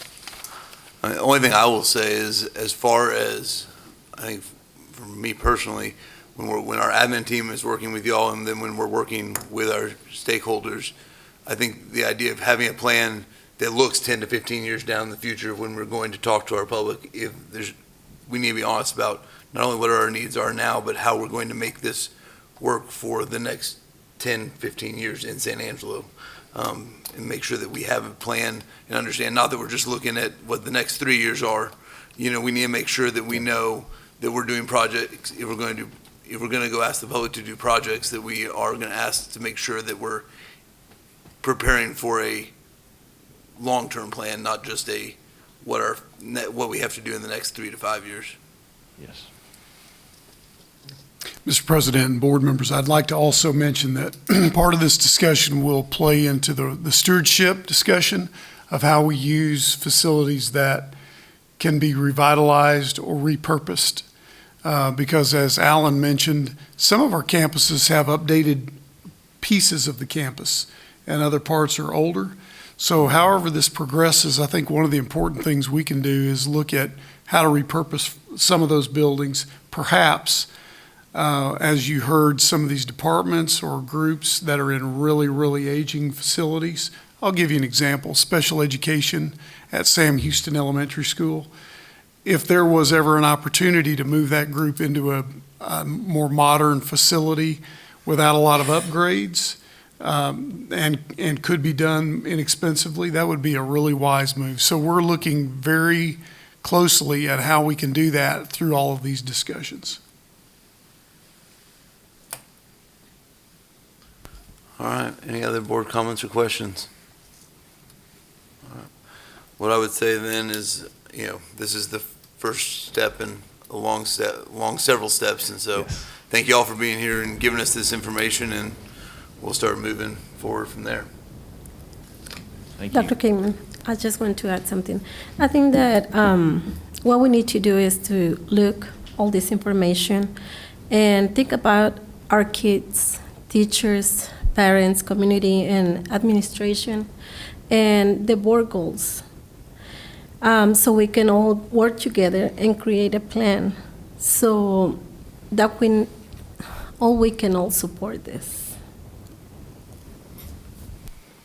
Very well said. It doesn't work if the community, and if it doesn't work for teachers and it doesn't work for kids and it doesn't work for the community, it shouldn't work for the board or administration either. So thank you, Lupita. Thank you. Thank you all. Thank you. Appreciate it. All right, we're going to move forward with an update on academic performance from Dr. Gomez. Sorry, we're going to take a 3-minute break. So I apologize, everyone. You get 3 minutes, but we're only taking 3 minutes.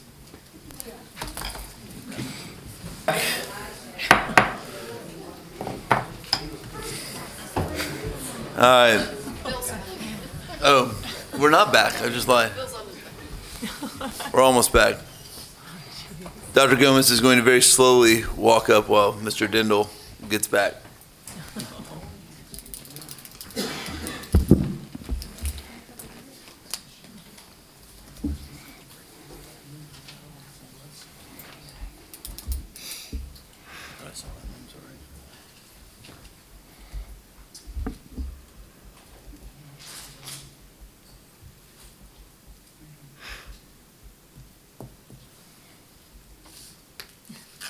Sorry, I thought he was in here. My fault. You should have clapped. Yeah, I know.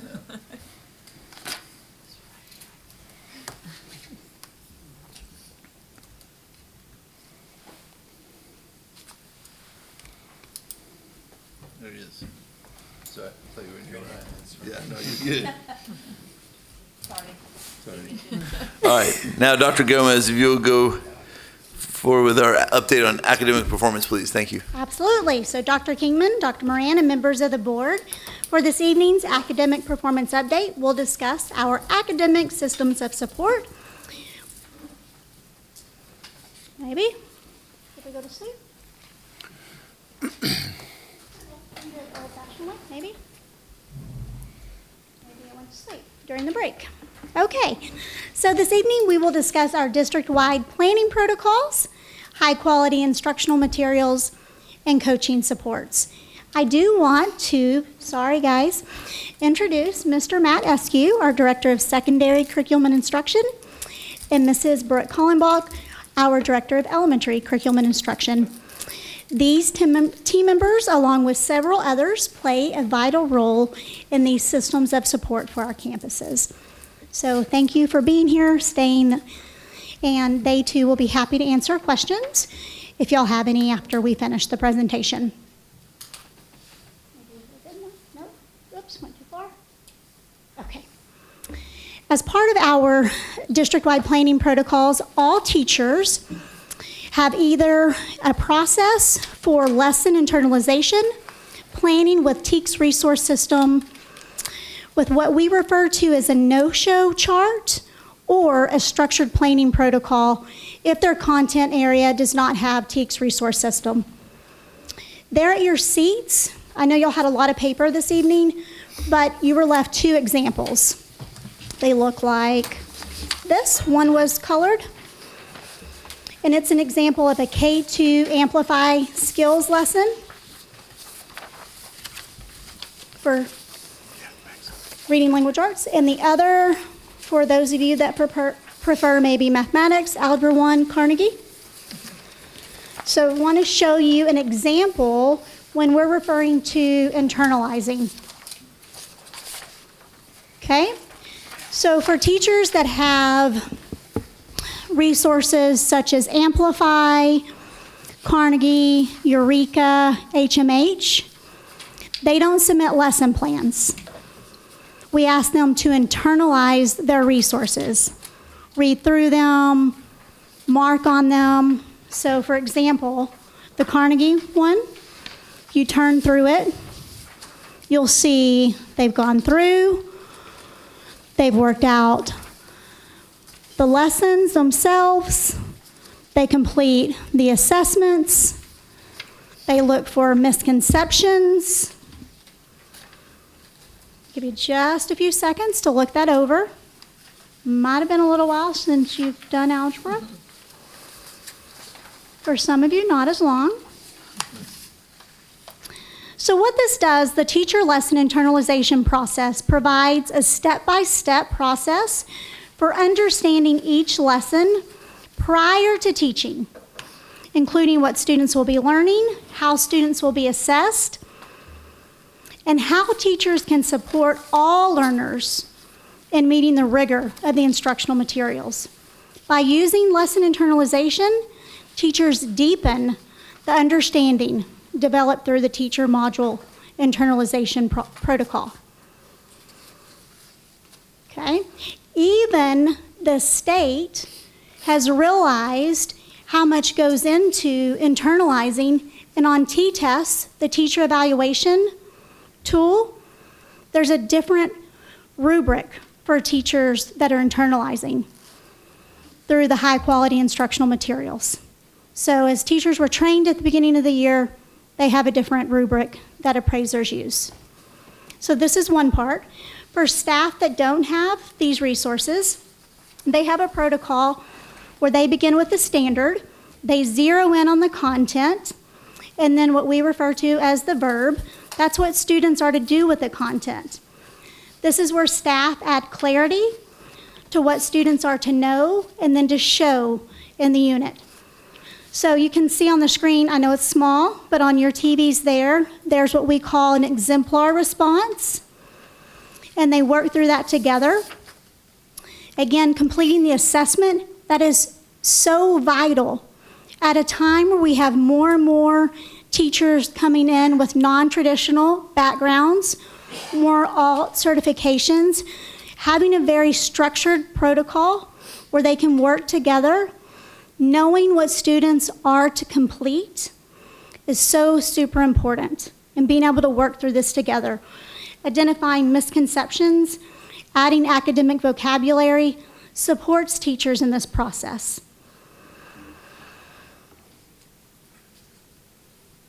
Second, connecting to what we were just talking about with Amplify, Eureka, Carnegie, and others, is high quality instructional materials. This past spring and this summer, we trained administrators and teachers around research-based instructional materials. You might even hear it referred to as ARBIES. Again, in education, we pride ourselves in more and more acronyms, but that's research-based instructional strategies. Now, when you are trained on what research-based instructional strategies are, staff need high-quality instructional materials to teach students. So high-quality instructional materials ensure full coverage of your TEKS. They're aligned to those research-based instructional practices in their content areas. They support all learners. You've heard SAISD talk about the last several years, special education students, emergent bilinguals. These materials support special education students, emergent bilinguals, gifted and talented. Again, the key word is all students. They enable frequent progress monitoring, and they provide teacher and student-facing lesson level materials. Let's talk about some new things for this school year, but first let's revisit some key practices from last year. We knew in SAISD we had to address our earliest readers. So new last year for K2, you heard us talk about Amplify for our K2 students. So our key focuses were around a systematic phonics program. We poured our resources, our professional learning, and all of our support K2 into what was called and is called Amplify Skills. This year, we've expanded, we've added in K2 knowledge. And so what knowledge is, it builds background. It's separated in K2. There's two components, skills and knowledge. We've added the knowledge piece, K2, and expanded in 3-5. So now, elementary, all grade levels, we have Amplify curriculum. Additionally, we've added in grades 3 through 5, Eureka, which is a high-quality instructional material for math. We've added Carnegie Math for Algebra 1, which is also high-quality instructional materials. And then professional learning. You can't give staff materials without supporting them in those materials.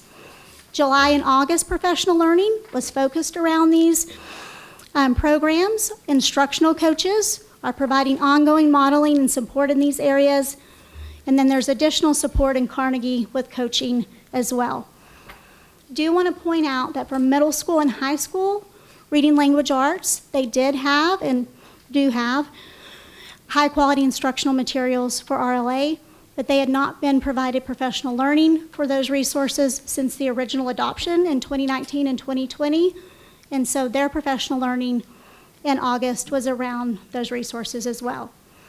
You recall, you all approved the proclamation this past spring for science, elementary through high school, and several CTE courses as well.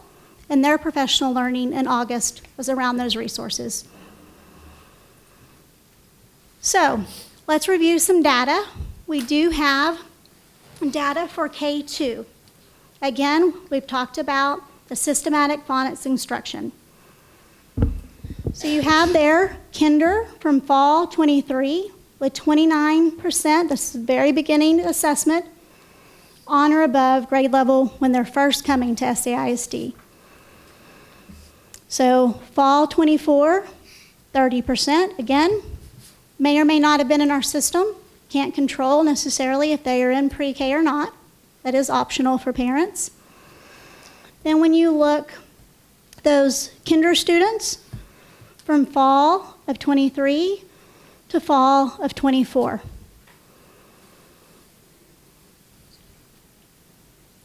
So that's 1 year of implementation of the one component of Amplify, skills only.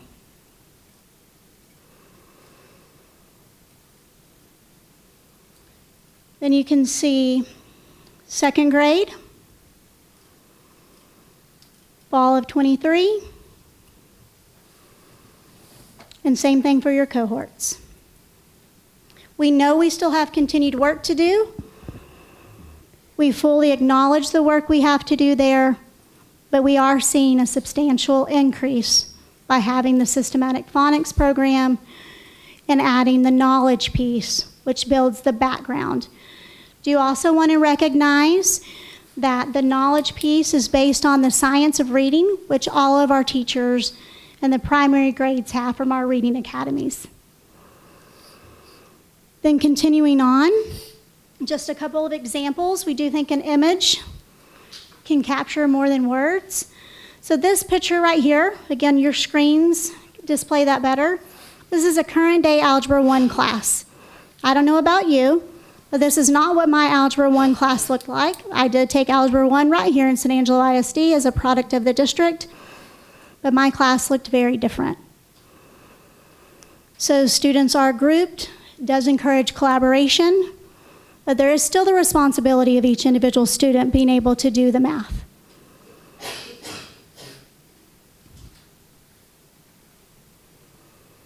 And then lastly, as we close, we'll talk about our coaching structures.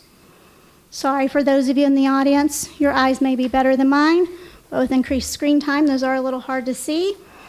So we are committed to a culture of coaching, and we do believe that everyone deserves a coach. It's not a deficit model where if you're not performing well, you need a coach. It's that everyone deserves a coach so they can be their best to give our students the very best.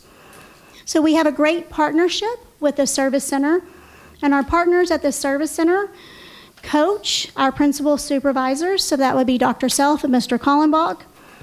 And then Dr. Self and Mr. Kallenbach coach our principals. Our principals then coach our assistant principals. And then we have our instructional coach support. As you know, with the restructuring of our instructional coaches, our elementary instructional coaches now support in pods, content specific, for RLA, math, and science, and then in secondary and the core areas. We have our new teacher support through our new teacher academies. We have specialized program support for special education and emergent bilingual. We have the continuation of our reading academy support with teachers that are 2 years and up. Our new to profession teachers start their reading academy in the second semester of their first year. And this year, we're working to align all of this with our teacher incentive allotment.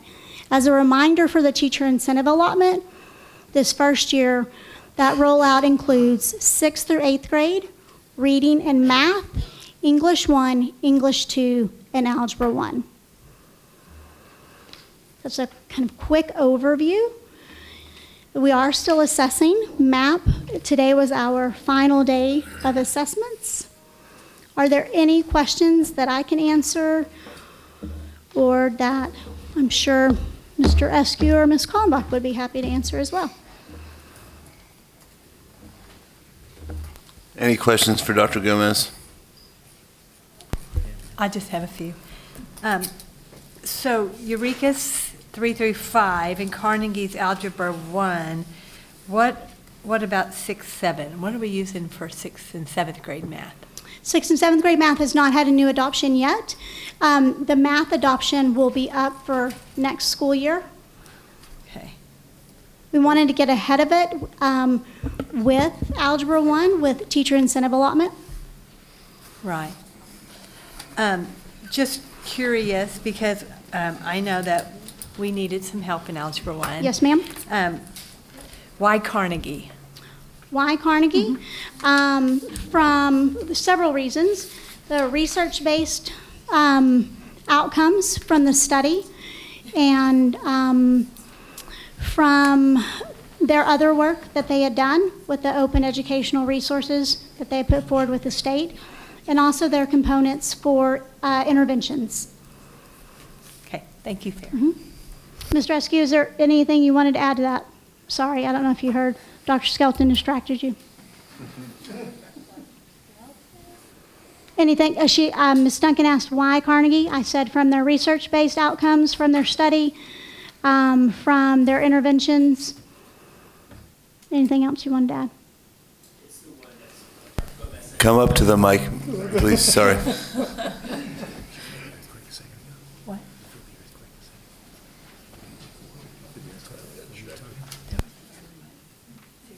With the new adoption of materials that are starting to happen in November, we'll have that final list. It was the one that's most closely aligned to the research-based instructional strategies from TEA. So if that's the training we're going to be providing teachers, we wanted a resource that also supplemented that at the same time. Is this the very first year for that, or other districts already been using it?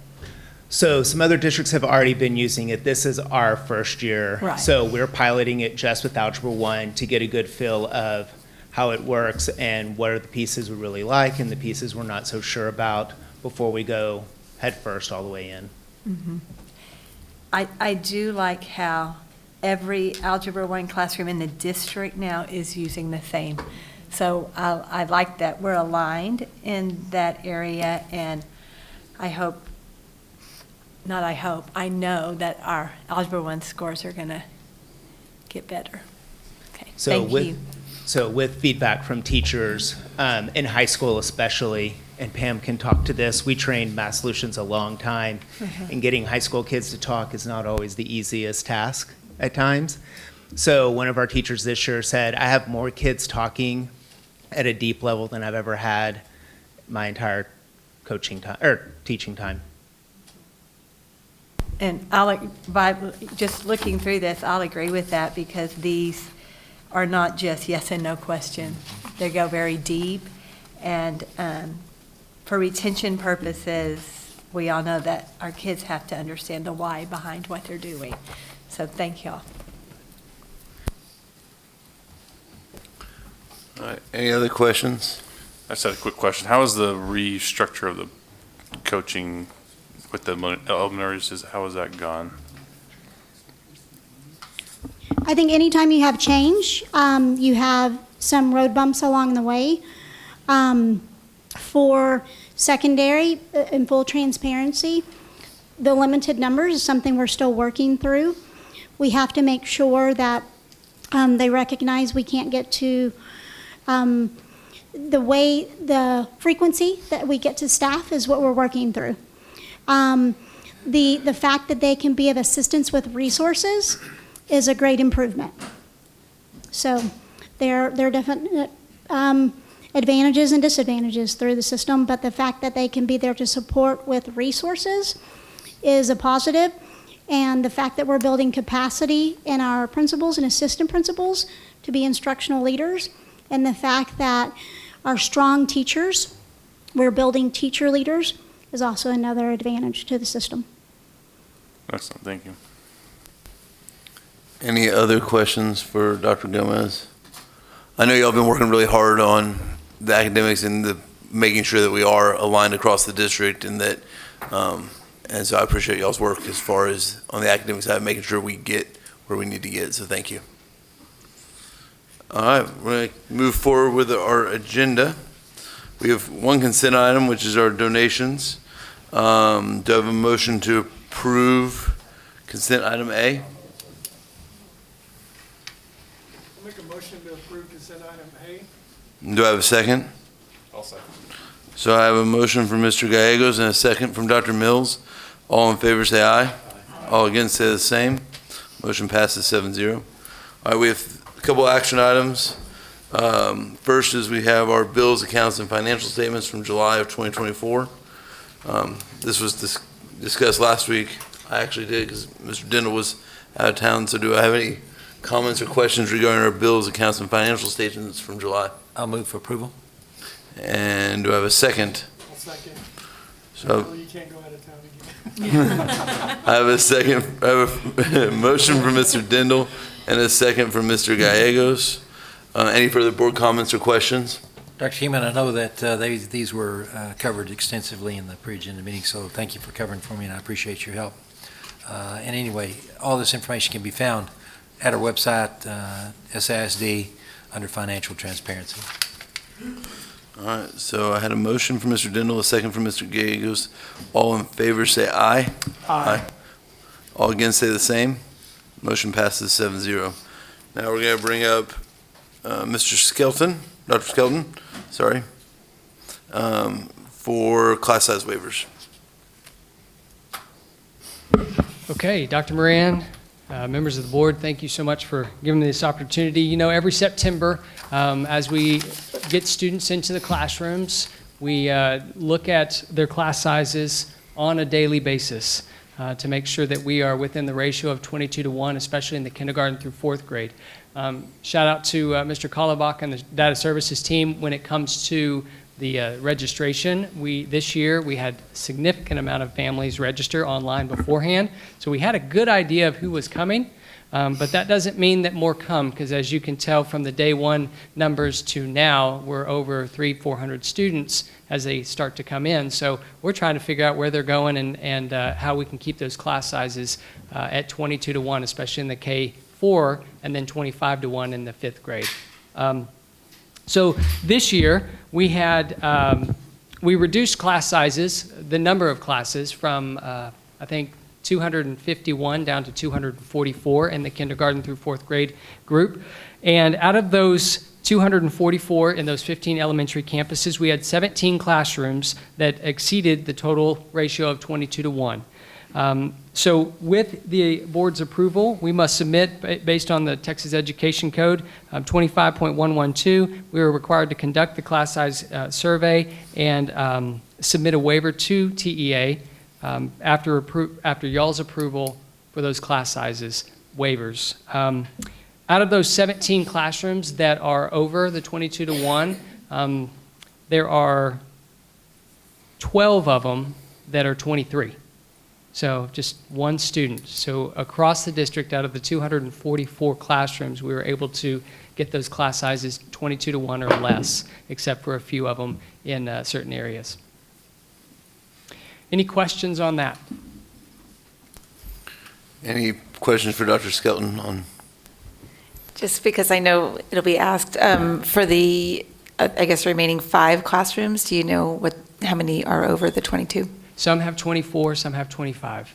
But we've been working with the principals, Dr. Self and the rest of the cabinet team worked with the principals to adjust grade levels and make adjustments within to get to the 22 to 1. But there are some that are 24, 25, and it's really hard to change that. But we do have a stipend for those teachers who are over that class size waiver, the 22 to 1 ratio, and they get that every semester if they are over the 22 to 1 ratio. Thank you. And I'd like to comment to the board just to give you an idea of some of the situations that we talk through and deal with. And Dr. Skelton, you can keep me between the ditches on this, but an example is Lamar Elementary School. New rooftops going up. So naturally that attendance zone is growing. More kids are coming to that building. We also have open enrollment in our elementary schools. So there are families that have attended there several years. And when you have a situation where you've got a grade level, like 3rd grade or 1st grade at Lamar, that exceed the numbers, then the question is, do you move those transfer kids back to their campus of attendance zone when they've been there 4 years? And they have siblings.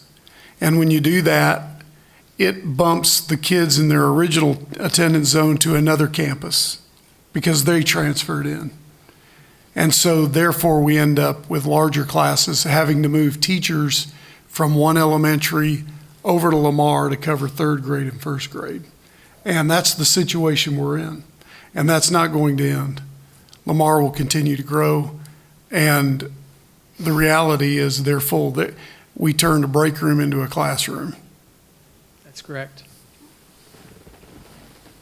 I'd like to go off what he said.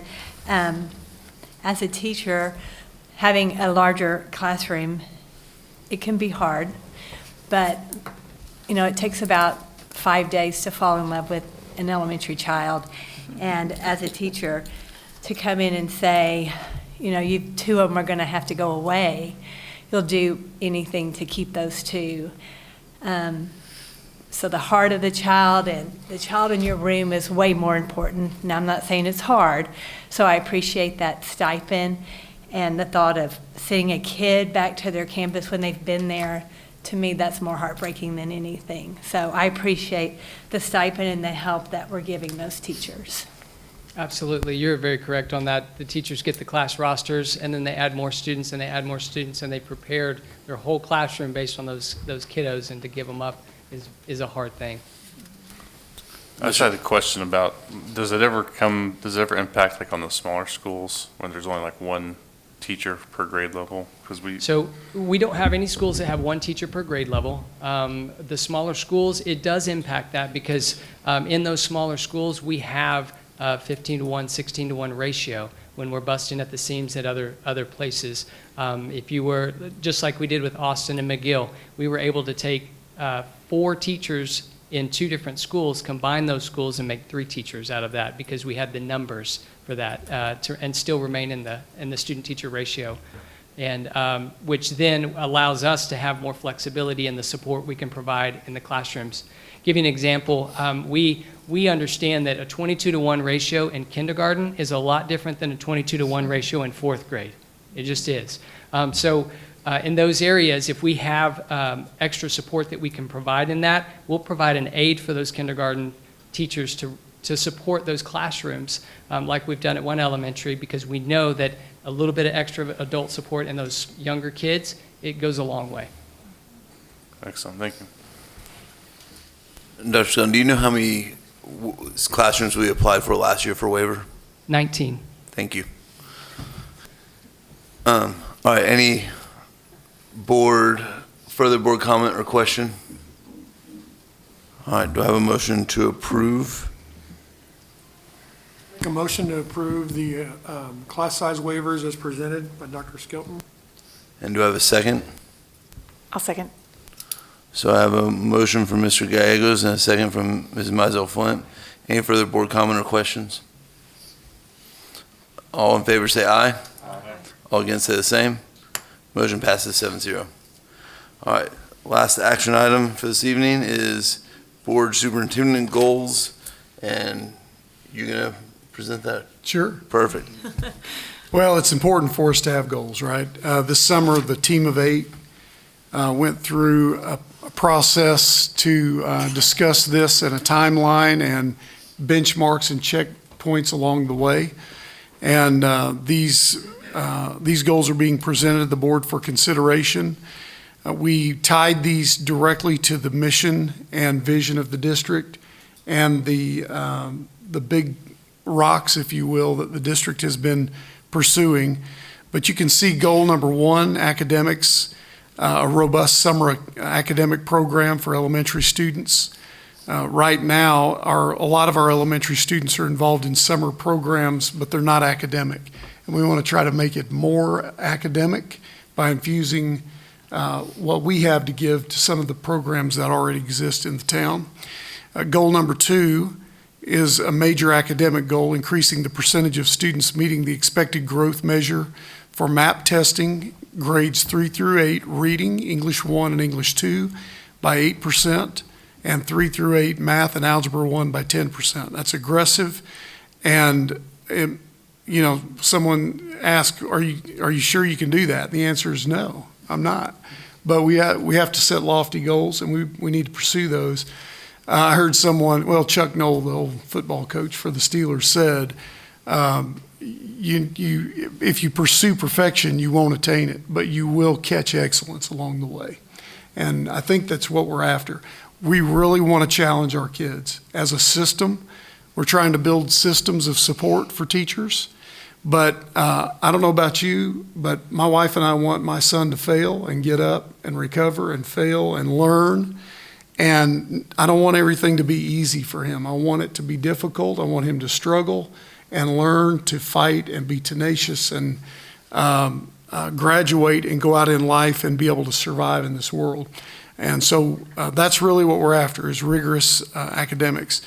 Goal number 3 is just what it is. It's 100% law enforcement coverage on every campus, every instructional day.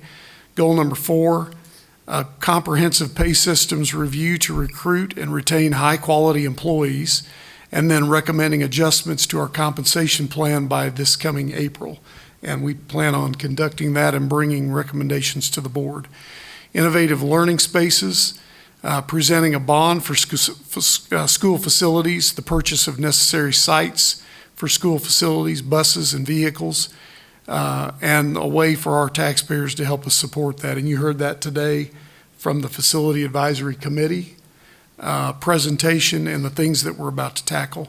And then we've talked about Proposition A, that's goal number 6, to present something to the taxpayers of this district to give them the opportunity to vote it up or down that could generate the $6 million more per year for the district. So those are our 6 goals. We can adjust those anytime we want. They're our goals. And so as the board considers this, and if you'd like to give feedback, we can always amend these, but this is a good starting point for us. I think it's important as we remember our Team of 8 training, one of the things we wanted was board goals that were measurable and superintendent goals that were measurable, because our lever on the district is the superintendent. And so that's what he was, I think you and your team were trying to accomplish in creating these goals, and that they're all measurable. Yes, sir. And that we can actually at the end of 24, 25, we can have data points that say, do we do this or did we not? Right, and we're going to be scheduling throughout the cycle of a board meeting year, checkpoints for all of these goals, so that presentations align with these. And when we come to you, you'll be able to hold me accountable, I'll hold our staff accountable, and we'll achieve the goals that are listed. Any further board questions or comments on the superintendent goals? All right. If not, I'll entertain a motion. I'll move for approval of the board goals as presented. And do I have a second? I'll second. So I have a motion from Mr. Dindle and a second from Mrs. Duncan. Any other board comment or questions? All in favor, say aye. Aye. All against, say the same. Motion passes 7-0. All right, our announcements are that we have a regular board meeting. Sorry. So, yeah, you're good. We have Taz and TASB, September 26th, 29th. We have our pre-agenda workshop on October 15th and our regular board meeting on October 21st. Any questions or comments regarding those other days? There's some day you can't. The 16th, you won't be here. The 15th, I mean. Okay. All right, well, we'll look at that. And I don't know of anything that we need to go into executive session. Does anyone have anything? I just had a quick question. When do we need to know, let y'all know about the facility committee thing? When do we need to tell you? So Ms. Ramirez, I think she shared something with you all, but I'll double check in the morning. I'm 100% confident she sent something your way. Just get back with her on any dates that you want to attend, and she's going to be the gatekeeper to make sure that we've got 3 or less. Okay. All right. With that being said, then we are adjourned.